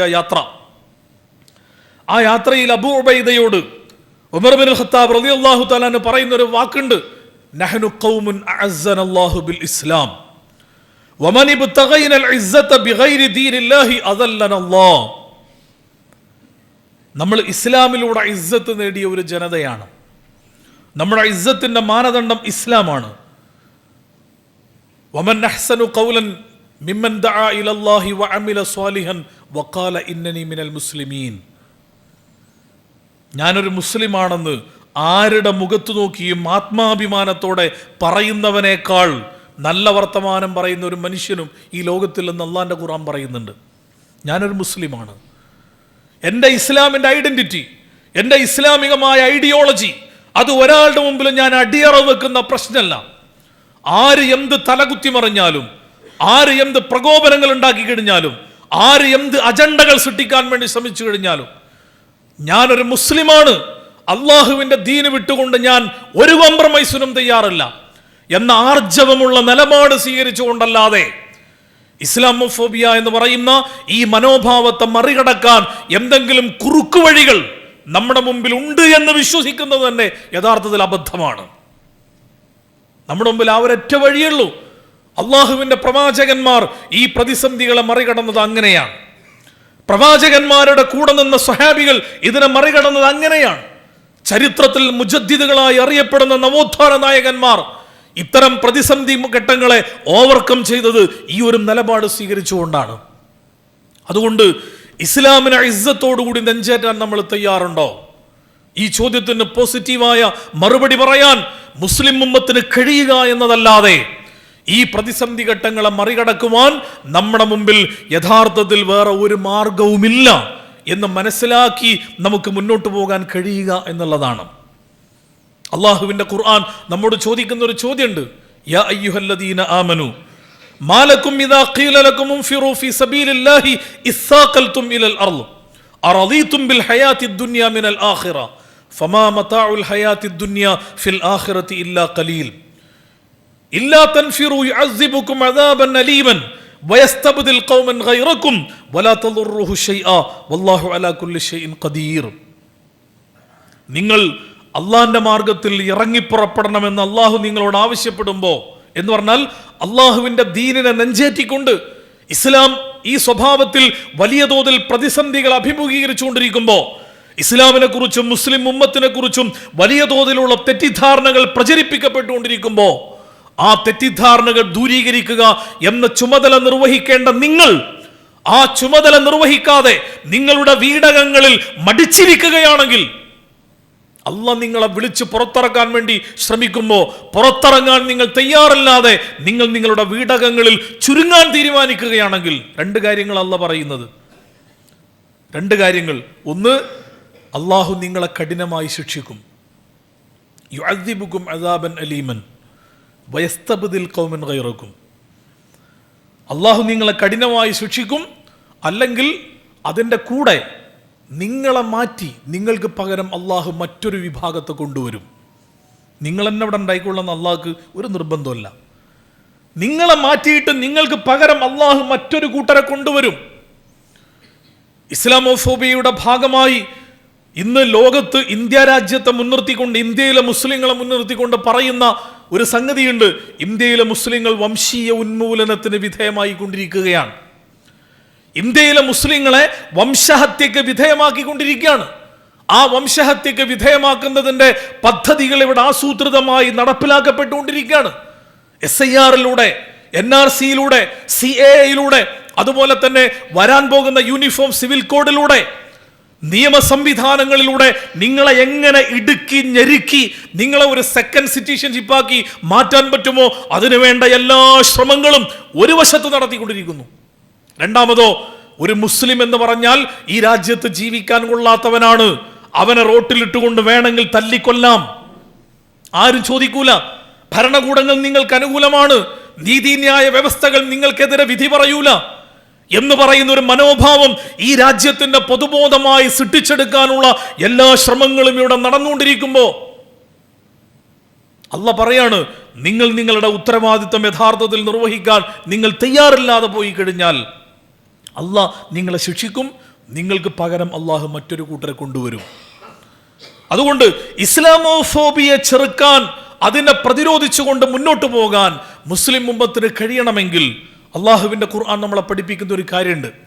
യാ അയ്യുഹല്ലദീന ആമനു മയ്യർതദ്ദ മിൻകും അൻ ദീനിഹി ഫസൗഫ യഅതില്ലാഹു ബിഖൗമിൻ യുഹിബ്ബുഹും വയുഹിബ്ബൂനഹു അദില്ലത്തിൻ അലൽ മുഅ്മിനീന അഇസ്സത്തിൻ അലൽ കാഫിരീന യുജാഹിദൂന ഫീ സബീലില്ലാഹ് വലാ യഖാഫൂന ലൗമത ലായിം ദാലിക ഫദ്ലുല്ലാഹി യുഅതിഹി മൻ യശാ വല്ലാഹു വാസിഉൻ അലീം. ഇതാണ് നമ്മുടെ റെമഡി, ഇതാണ് നമ്മുടെ മുമ്പിലുള്ള സൊല്യൂഷൻ, ഇതാണ് നമ്മുടെ മുമ്പിൽ ഈ വിഷയത്തെ പരിഹരിക്കാനുള്ള മാർഗം. എന്താ അല്ലാഹ് പറയുന്നത്? വിശ്വാസികളായ നമ്മളെ വിളിച്ചുകൊണ്ട് പറയാണ്, മയ്യർതദ്ദ മിൻകും അൻ ദീനിഹി ഫസൗഫ യഅതില്ലാഹു ബിഖൗം. മുസ്ലിം ഉമ്മത്ത് ഈ കണ്ട പ്രതിസന്ധികളിലൂടെ കടന്നു പോകുമ്പോൾ, ഇസ്ലാമിനെ കുറിച്ചും മുസ്ലിം ഉമ്മത്തിനെ കുറിച്ചും പ്രൊപ്പഗണ്ട വാർ നടത്തിക്കൊണ്ടിരിക്കുമ്പോൾ, നിങ്ങൾ വംശഹത്യക്ക് വിധേയമാക്കപ്പെട്ടുകൊണ്ടിരിക്കുമ്പോൾ, ഈ പ്രശ്നങ്ങൾ പരിഹരിക്കാൻ അള്ളാന്റെ ദീനിനെ കൈയൊഴിഞ്ഞുകൊണ്ട് വേറെ ഏതെങ്കിലും വഴിയിലൂടെ ഈ പ്രശ്നം പരിഹരിക്കും എന്നാണ് നിങ്ങൾ വിചാരിക്കുന്നതെങ്കിൽ, ഇസ്ലാമിനെ മാറ്റി നിർത്തിക്കൊണ്ട് വേറെ എന്തെങ്കിലും പരിഹാരം നമ്മുടെ കമ്മ്യൂണിസം പരിഹരിച്ചേക്കാം, ക്യാപിറ്റലിസം പരിഹരിക്കും, അല്ലെങ്കിൽ എത്തീസത്തിന്റെയോ ലിബറലിസത്തിന്റെയോ വഴിയിലൂടെ പോയി കഴിഞ്ഞാൽ പ്രശ്നങ്ങൾ പരിഹരിക്കും എന്ന് നിങ്ങൾ വിചാരിക്കുന്നുണ്ടെങ്കിൽ അള്ളാഹ് പറയാണ്, ആ കൂട്ടരെ അള്ളാഹ്ക്ക് ഒരാവശ്യമല്ല. അവരെ അള്ളാഹു മാറ്റിയിട്ട് അവർക്ക് പകരം മറ്റൊരു കൂട്ടരെ കൊണ്ടുവരും. ആ പകരം കൊണ്ടുവരുന്നവരെ കുറിച്ച് 4 പ്രധാനപ്പെട്ട യോഗ്യതകൾ അള്ളാഹു അവിടെ എണ്ണി പറയുന്നുണ്ട്. ഈ 4 യോഗ്യതകൾ മുസ്ലിം ഉമ്മത്തിനുണ്ടോ എന്നതാണ് ഈ പ്രതിസന്ധിയെ മറികടക്കാനുള്ള നമ്മുടെ കൈവശമുള്ള മാർഗം. യുഹിബ്ബുഹും വയുഹിബ്ബൂനഹു. അവർ അള്ളാഹുവിനെ ഇഷ്ടപ്പെടുന്നവരാണ്, അള്ളാഹു തിരിച്ച് ഇവരെയും ഇഷ്ടപ്പെടുന്നവരാണ്. വളരെ കൃത്യ ഖുർആന്റെ പ്രയോഗം. അവർ അള്ളാഹുവിനെ ഇഷ്ടപ്പെടുന്നവരാണ്, അള്ളാഹു തിരിച്ച് ഇങ്ങോട്ട് ഇവരെയും ഇഷ്ടപ്പെടുന്നവരാണ്. ഞാൻ അള്ളാഹിനെ ഇഷ്ടപ്പെടുന്നു എന്ന് പറയുന്നത് എൻ്റെ ഒരു അവകാശവാദമാണ്. ആർക്കും വിളിച്ചു പറയാം ഞാൻ അള്ളാഹിനെ ഇഷ്ടപ്പെടുന്നുണ്ടെന്ന്. പക്ഷേ നെഞ്ചത്ത് കൈവച്ചുകൊണ്ട് നമ്മുടെ കൂട്ടത്തിൽ ആർക്കാ പറയാൻ കഴിയുക? എന്നെ അള്ളാഹ് ഇഷ്ടപ്പെടുന്നുണ്ട്, എൻ്റെ ജീവിതം കണ്ട് അള്ളാഹു സന്തോഷിക്കുന്നുണ്ട്. ഞാൻ രാവിലെ എഴുന്നേറ്റ് വൈകുന്നേരം രാത്രി കിടന്നുറങ്ങാൻ പോകുന്നതിനിടയിൽ ഞാൻ ചെയ്യുന്ന ഓരോ കർമ്മങ്ങളും കണ്ട് എൻ്റെ പടച്ചവൻ സന്തോഷിക്കുന്നുണ്ട് എന്ന് പറയാൻ കഴിയുന്ന ഒരവസ്ഥയിലേക്ക് മുസ്ലിം ഉമ്മത്തിന് മാറാൻ പറ്റുമോ? ഈ പ്രതിസന്ധിയെ അഭിമാനബോധത്തോടെ മറികടക്കാൻ കഴിയും. ഗസയിലെ മനുഷ്യന്മാർ മറികടക്കും പോലെ. ഇത് മുസ്ലിം ഉമ്മത്തിന് ഈ കരുത്തുണ്ടോ എന്ന ചോദ്യമാണ് ഈ സന്ദർഭത്തിൽ. വേറെ ആർക്കും നമ്മൾ വിരൽ ചൂണ്ടണ്ട, നമ്മളിലേക്ക് വിരൽ ചൂണ്ടിക്കൊണ്ട് നമ്മളോട് ചോദിക്കാം. ഞാൻ അള്ളാഹിനെ ഇഷ്ടപ്പെടുന്നുണ്ട് നമ്മൾ പറയുന്നവർ അള്ളാഹു നമ്മളെ ഇങ്ങോട്ട് ഇഷ്ടപ്പെടുന്നുണ്ടോ? നമ്മൾ ചെയ്യുന്ന കാര്യങ്ങൾ കണ്ട് പടച്ചവൻ സംതൃപ്തി അടയുന്നുണ്ടോ? റളിയല്ലാഹു അൻഹും വറളൂ അൻഹു എന്ന് സ്വഹാബികളെ കുറിച്ച് പറഞ്ഞതുപോലെ ആ ഒരവസ്ഥയിലേക്ക് നമുക്ക് എത്താൻ കഴിഞ്ഞാൽ ഈ പ്രതിസന്ധിയെ നമുക്ക് മറികടക്കാൻ കഴിയും. രണ്ടാമത്തത് അദില്ലത്തിൻ അലൽ മുഅ്മിനീൻ. വിശ്വാസികൾക്കിടയിൽ ദില്ലത്ത് എന്ന് പറഞ്ഞാൽ യഥാർത്ഥത്തിൽ ഒരു മദഹിൻ്റെ വാക്കല്ല, അത് ദമ്മ. മദഹിൻ്റെ നേരെ ഓപ്പോസിറ്റ് വാക്കാത്. ഒരാളെ പ്രശംസിക്കാൻ വേണ്ടി ഉപയോഗിക്കുന്ന വാക്കല്ല, ഒരാളെ മോശമാക്കാൻ വേണ്ടി പറയുന്ന പദം അതില്ലത്ത്. പക്ഷേ ഇവിടെ പ്രശംസയിട്ടാണ് അല്ലാഹ് പറയുന്നത് അദില്ലത്തിൻ അലൽ മുഅ്മിനീൻ. എന്താ അങ്ങനെ പറയാൻ കാരണം? അത് ഒരു വിശ്വാസിയുടെ നിലപാടാണ്. മുസ്ലിം ഉമ്മത്തിൻ്റെ ഉഖുവത്ത്, മുസ്ലിം ഉമ്മത്തിൻ്റെ ഖുവ്വത്ത്, മുസ്ലിം ഉമ്മത്തിൻ്റെ മഹബ്ബത്ത്, മുസ്ലിം ഉമ്മത്തിൻ്റെ കെട്ടുറപ്പ്, ഇതെല്ലാം അതിൻ്റെ എല്ലാ ശക്തിയിലും നിലനിർത്താൻ വേണ്ടി വിട്ടുവീഴ്ച ചെയ്യുന്നവരായി നിങ്ങൾക്ക് മാറാൻ പറ്റുമോ എന്ന് അള്ളാഹിൻ്റെ ചോദ്യം. ഇസ്ലാമിൻ്റെ കരുത്തിന് വേണ്ടി നിങ്ങൾക്ക് വിട്ടുവീഴ്ച ചെയ്യാൻ പറ്റുമോ? സംഘപരിവാറിന് അധികാരത്തിൽ നിന്ന് മാറ്റണമെങ്കിൽ നിങ്ങൾക്ക് ചില വിട്ടുവീഴ്ച ചെയ്യേണ്ടി വരും. നിങ്ങൾ ഒന്നായി നിൽക്കേണ്ടി വരും. ആ ഒന്നായി നിൽക്കുമ്പോൾ നിങ്ങൾക്ക് ചിലത് വിട്ടുവീഴ്ച ചെയ്യൽ നിർബന്ധമായി വരും. അങ്ങനെ വിട്ടുവീഴ്ച ചെയ്തുകൊണ്ട് കുറച്ച് ചെറുതാകേണ്ടി വന്നാൽ ചെറുതായാലും പ്രശ്നമല്ല, തവാളുയിലൂടെ ഇസ്സത്താണ് ഉണ്ടാവുക എന്ന് അല്ലാഹുവിൻ്റെ റസൂൽ നമ്മളെ പഠിപ്പിക്കുന്നുണ്ട്. വിനയം കാണിച്ചു കഴിഞ്ഞാൽ വിനയത്തിലൂടെ നമ്മൾ ചെറുതാകുന്നില്ല, വിനയം കാണിക്കുന്നതിലൂടെ ഇസ്സത്താണ് നിങ്ങൾക്ക് കിട്ടുക എന്ന് അല്ലാഹുവിൻ്റെ റസൂൽ നമ്മളെ പഠിപ്പിക്കുമ്പോൾ വിനയാന്യതനായിക്കൊണ്ട് ഒരല്പം വിട്ടുവീഴ്ച ചെയ്യേണ്ടി വന്നാൽ മുസ്ലിം ഉമ്മത്തിന് അതിന് കഴിയുന്നില്ല എന്നത് വളരെ സങ്കടത്തോടു കൂടി നമുക്ക് പറയേണ്ടി വരാം. ഇമാതിരി പ്രശ്നങ്ങളൊക്കെ ഉണ്ടാകുമ്പോൾ മുസ്ലിം സമുദായം ഇപ്പോഴും ഗ്രൂപ്പുകളായി തിരിഞ്ഞ് പരസ്പരം കൊത്തും പോരും നടത്തി കലഹിച്ചുകൊണ്ടിരിക്കുക. മുസ്ലിം ഉമ്മത്തിന് ഈ പ്രതിസന്ധികളെ മുന്നിൽ വെച്ചുകൊണ്ട് ഒരു മിനിമം കോമൺ പദ്ധതിയെങ്കിലും ഉണ്ടാക്കിക്കൊണ്ട് ഈ പ്രശ്നത്തെ അഭിമുഖീകരിക്കാൻ കഴിയുന്നുണ്ടോ? ഇല്ലാത്തയിടത്തോളം കാലം ഈ ഇസ്ലാമോഫോബിയ മനോഭാവത്തെ എങ്ങനെയാണ് നമുക്ക് മറികടക്കാൻ കഴിയുക? മുസ്ലിം ഉമ്മത്തിന് ഒരൊറ്റ പ്ലാറ്റ്ഫോമിൽ നിന്നുകൊണ്ട് തൽക്കാലം ചില അഭിപ്രായ വ്യത്യാസങ്ങളൊക്കെ മാറ്റിവെച്ച് ഒന്നായി നിൽക്കുക. ആ ഒന്നായി നിൽക്കേണ്ട ഈ സന്ദർഭത്തിൽ പോലും സംഘടനാ സങ്കുചിതത്വത്തിന്റെ പക്ഷപാതിത്വത്തിന്റെ എല്ലാ അപകടത്തിന്റെ അട്ടിപ്പേറും പേറുന്ന ഒരു വിഭാഗമായി മുസ്ലിം സമുദായത്തിലെ ചില ആളുകളെങ്കിലും മാറിക്കൊണ്ടിരിക്കാം. ഞാൻ പറയുന്നത് അദില്ലത്തിൻ അലൽ മുഅ്മിനീൻ. ഇതിൻ്റെ പരിഹാരമായി അല്ലാഹുവിൻ്റെ റസൂൽ പറയുന്ന, അള്ളാഹുവിൻ്റെ ഖുർആൻ നമ്മളെ പഠിപ്പിക്കുന്ന കാര്യം. മൂന്നാമത്തേത് അഇസ്സത്തിൻ അലൽ കാഫിരീൻ. സത്യനിഷേധത്തിൻ്റെ മേൽ, സത്യനിഷേധികളുടെ മേൽ ഇസ്സത്തോടുകൂടി നിലനിൽക്കുക. ഇസ്ലാമിനെതിരെയുള്ള ഈ പ്രചരണങ്ങളൊക്കെ ശക്തിപ്പെടുമ്പോൾ പേടിച്ച് ആകപ്പാടെ അന്തം വിട്ടുപോകുന്നൊരു കൂട്ടരായിട്ട് മാറരുത്. മറിച്ച് അതിൻ്റെ മുമ്പിൽ ഇസ്സത്തോടുകൂടി പിടിച്ചു നിൽക്കാൻ കഴിയണം. സത്യനിഷേധികൾ എന്ത് അടവുകൾ പയറ്റിക്കഴിഞ്ഞാലും, ഇസ്ലാമിന്റെ ശത്രുപക്ഷത്ത് നിൽക്കുന്ന ആളുകൾ ഇസ്ലാമിനെതിരെ ഏത് വിധേനയുള്ള എന്ത് വിധത്തിലുള്ള പ്രചരണങ്ങൾ നടത്തിയാലും ഇസ്ലാമിന്റെ വിഷയത്തിൽ ഇസ്സത്തുള്ള നിലപാട് സ്വീകരിച്ചുകൊണ്ട് ഈ പ്രതിസന്ധിയെ മറികടക്കാൻ നിങ്ങൾ സന്നദ്ധരാകുമോ? യുജാഹിദൂന ഫീ സബീലില്ലാഹ്. അള്ളാഹിന്റെ മാർഗത്തിൽ ജിഹാദ് ചെയ്യാൻ നിങ്ങൾക്ക് കഴിയോ? നാലാമത്തെ ചോദ്യം അള്ളാഹിന്റെ മാർഗത്തിൽ ജിഹാദ് ചെയ്യുക. എന്നാൽ പടച്ചതമ്പുരാന്റെ ദീനിന്റെ ഇഖാമത്തിന് വേണ്ടി, അള്ളാഹുവിന്റെ ദീനിന്റെ ഇൽഹാറിന് വേണ്ടി വജഅല കലിമത്തൽ ലദീന കഫറു സുഫ്ല വകലിമത്തുല്ലാഹി ഹിയൽ ഉലിയ. ലോകത്തുള്ള എല്ലാ വചനത്തിൻ്റെയും മുകളിൽ അള്ളാഹുവിൻ്റെ വചനത്തെ സ്ഥാപിക്കാൻ വേണ്ടിയുള്ള ഈ കാലഘട്ടത്തിൻ്റെ പോരാട്ടത്തിൽ എന്നെ കൊണ്ട് കഴിയുന്ന പ്രവർത്തനം ഞാൻ ചെയ്യാൻ തയ്യാറാണ് എന്ന സന്നദ്ധത പ്രഖ്യാപിച്ചുകൊണ്ട് അള്ളാഹിൻ്റെ മാർഗത്തിൽ ഉറച്ചു നിൽക്കാൻ നിങ്ങൾക്ക് കഴിയുമോ? ഈ 4 കാര്യത്തിലും വലാ യഖാഫൂന ലൗമത ലായിം, ഒരുത്തനെയും ഭയപ്പെടാതെ, ഒരുവന്റെ ആക്ഷേപത്തെ നിങ്ങൾ പരിഗണിക്കാതെ, ഇസ്ലാമിനെ കുറിച്ചും മുസ്ലിം ഉമ്മത്തിനെ കുറിച്ചും മാധ്യമങ്ങളിലൂടെ, ചാനലുകളിലൂടെ, മീഡിയകളിലൂടെ, സോഷ്യൽ മീഡിയ ഹാൻഡിലുകളിലൂടെ, പ്രഭാഷണങ്ങളിലൂടെ, എഴുത്തുകളിലൂടെ, സിനിമകളിലൂടെ എന്ത് വിധത്തിലുള്ള പ്രചരണങ്ങൾ ആര് നടത്തിയാലും അതിൻ്റെ മുമ്പിൽ താഴ്ന്നു കൊടുക്കാതെ വലാ യഖാഫൂന ലൗമത ലായിം, ഒരാക്ഷേപകന്റെ ആക്ഷേപത്തെയും ഭയപ്പെടാതെ ആർജവത്തോടെ, അഭിമാനബോധത്തോടെ ഇതിനെ മറികടക്കാൻ നിങ്ങൾക്ക് കഴിയുമോ? അവർക്കാണ് പിടിച്ചു നിൽക്കാൻ കഴിയുക, അവർക്കാണ് അതിജീവനത്തിന്റെ ശേഷി ഉണ്ടാവുക, അവർക്കാണ് ഈ പ്രതിസന്ധികളെ മറികടന്നുകൊണ്ട് ഇസ്ലാമിന്റെ നല്ല നാളെ സ്വപ്നം കണ്ടുകൊണ്ട് ഈ ഇരുട്ടിനു ശേഷം ഒരു പ്രഭാതം ഇവിടെ പൊട്ടിവിടരാനുണ്ട് എന്ന പ്രതീക്ഷയോടെ ഈ ലോകത്ത് മുന്നോട്ട് പോകാൻ വേണ്ടി കഴിയുക. ആ മുന്നോട്ട് പോകുന്നവരുടെ കൂട്ടത്തിൽ നമ്മൾ ഉണ്ടാവണം. മുസ്ലിം ഉമ്മത്ത് ഒന്നടങ്കുണ്ടാവണം. അതിനുവേണ്ടി ഈ ഉമ്മത്തിനെ പാകപ്പെടുത്തുക എന്നതാണ് ഇസ്ലാമോഫോബിക്കായ ഈ സാമൂഹ്യ ഘടനയിൽ വംശഹത്യയുടെ ഭീഷണിയുടെ വക്കിൽ നിൽക്കുന്ന മുസ്ലിം ഉമ്മത്തിനെ ഈ പ്രതിസന്ധിയിൽ നിന്ന് രക്ഷപ്പെടുത്തണമെങ്കിൽ നമ്മുടെ മുമ്പിലുള്ള മാർഗം, ആ മാർഗം സ്വീകരിക്കാൻ നമ്മൾ തയ്യാറുണ്ടോ എന്ന ചോദ്യത്തിൻ്റെ മറുപടി നമ്മൾ നെഞ്ചിലേറ്റിക്കൊണ്ടാണ് ഈ സദസ്സിൽ നിന്ന് നമ്മൾ പിരിഞ്ഞു പോകേണ്ടത്. അതുകൊണ്ടേ കാര്യമുള്ളൂ. അതല്ലാണ്ട് ഇവിടെ പ്രസംഗം നടന്നു, എല്ലാ മാസവും നമ്മൾ വഅദ് കേട്ടു, പ്രസംഗിച്ചു, കേട്ടുപോയി, പിരിഞ്ഞുപോയി, നല്ല പ്രസംഗം അല്ലെങ്കിൽ മോശം പ്രസംഗം, അത് ശരിയായില്ല, അവിടെ അങ്ങനെ പറഞ്ഞു എന്ന് പറഞ്ഞിട്ടൊന്നും കാര്യമില്ല. ഇതിൽ നിന്ന് വല്ല പാഠവും നമുക്ക് പഠിക്കാനുണ്ടോ? ഉണ്ടെങ്കിൽ ആ പാഠം നമ്മുടെ ജീവിതത്തോട് ചേർത്ത് വെച്ച് ഈ പ്രതിസന്ധിയെ മറികടക്കാൻ നമ്മൾ തയ്യാറാവുക. പടച്ച റബ്ബ് ആ അർത്ഥത്തിൽ നമ്മളിൽ അർപ്പിതമായ ഈ കാലഘട്ടത്തിൻ്റെ യഥാർത്ഥ ഉത്തരവാദിത്വം അതിൻ്റെ എല്ലാ പൂർണ്ണതയിലും നിർവഹിച്ച് ഈ പ്രതിസന്ധിയെ മറികടക്കാനുള്ള കരുത്ത് നമുക്കെല്ലാവർക്കും നൽകി അനുഗ്രഹിക്കുമാറാവട്ടെ. റഹ്മാനും റഹീമുമായ നാഥ, ജീവിതത്തിൽ ഒരുപാട് വീഴ്ചകൾ, പോരായ്മകൾ, കുറവുകൾ സംഭവിച്ചവരാണ് ഞങ്ങളെല്ലാവരും. ഞങ്ങളോട് നീ കാരുണ്യം കാണിക്കണമേ തമ്പുരാനെ. ഞങ്ങൾക്ക് നീ മാപ്പ് നൽകി ഞങ്ങളെ നീ അനുഗ്രഹിക്കണമേ തമ്പുരാനെ. അള്ളാഹുവെ, നിന്റെ ദീനിൻ്റെ മാർഗത്തിൽ ഇസ്സത്തോടുകൂടി എല്ലാ പരീക്ഷണങ്ങളെയും പ്രതിസന്ധികളെയും മറികടക്കാനുള്ള ഈമാനികമായ കരുത്ത് ഞങ്ങൾക്ക് നീ നൽകണമേ തമ്പുരാനെ. വൈജ്ഞാനികമായ ശേഷി നൽകി ഞങ്ങളെ നീ അനുഗ്രഹിക്കണമേ തമ്പുരാനെ. സാമ്പത്തികമായി ഇസ്സത്തുള്ള ഉമ്മത്തായി ഈ ഉമ്മത്തിനെ നീ മാറ്റിയെടുക്കണമേ തമ്പുരാനെ. എല്ലാ പ്രതിസന്ധികളെയും മറികടക്കാനുള്ള എല്ലാ വഴികളും അള്ളാഹുവെ ഞങ്ങളുടെ മുമ്പിൽ നീ തുറന്നു നൽകണമേ തമ്പുരാനെ. ഇസ്ലാമിനെ തകർക്കാൻ വേണ്ടി ശ്രമിക്കുന്ന ശത്രുക്കളുടെ കുതന്ത്രങ്ങളെ നീ പരാജയപ്പെടുത്തണമേ തമ്പുരാനെ. ഇസ്ലാമിനോടുള്ള ഭയം, മുസ്ലിം ഉമ്മത്തിനോടുള്ള വെറുപ്പ് ആസൂത്രിതമായി പ്രചരിപ്പിക്കുന്നവരെ തിരിച്ചറിയാനും അവരുടെ അപകടങ്ങൾ മണത്തറിഞ്ഞ് അതിനെ മറികടക്കാനുമുള്ള എല്ലാ കഴിവും അള്ളാഹുവെ ഞങ്ങൾക്ക് നീ നൽകി അനുഗ്രഹിക്കണമേ തമ്പുരാനെ. നിന്റെ തന്ത്രം മറ്റുള്ള എല്ലാ തന്ത്രങ്ങളുടെയും മുകളിൽ നിൽക്കുന്നവനാണെന്ന് നീ ഞങ്ങളെ പഠിപ്പിച്ചിട്ടുണ്ട്. അള്ളാഹുവെ, നിന്റെ തന്ത്രം കൊണ്ട് ശത്രുക്കളുടെ തന്ത്രങ്ങൾ നീ പരാജയപ്പെടുത്തണമേ തമ്പുരാനെ.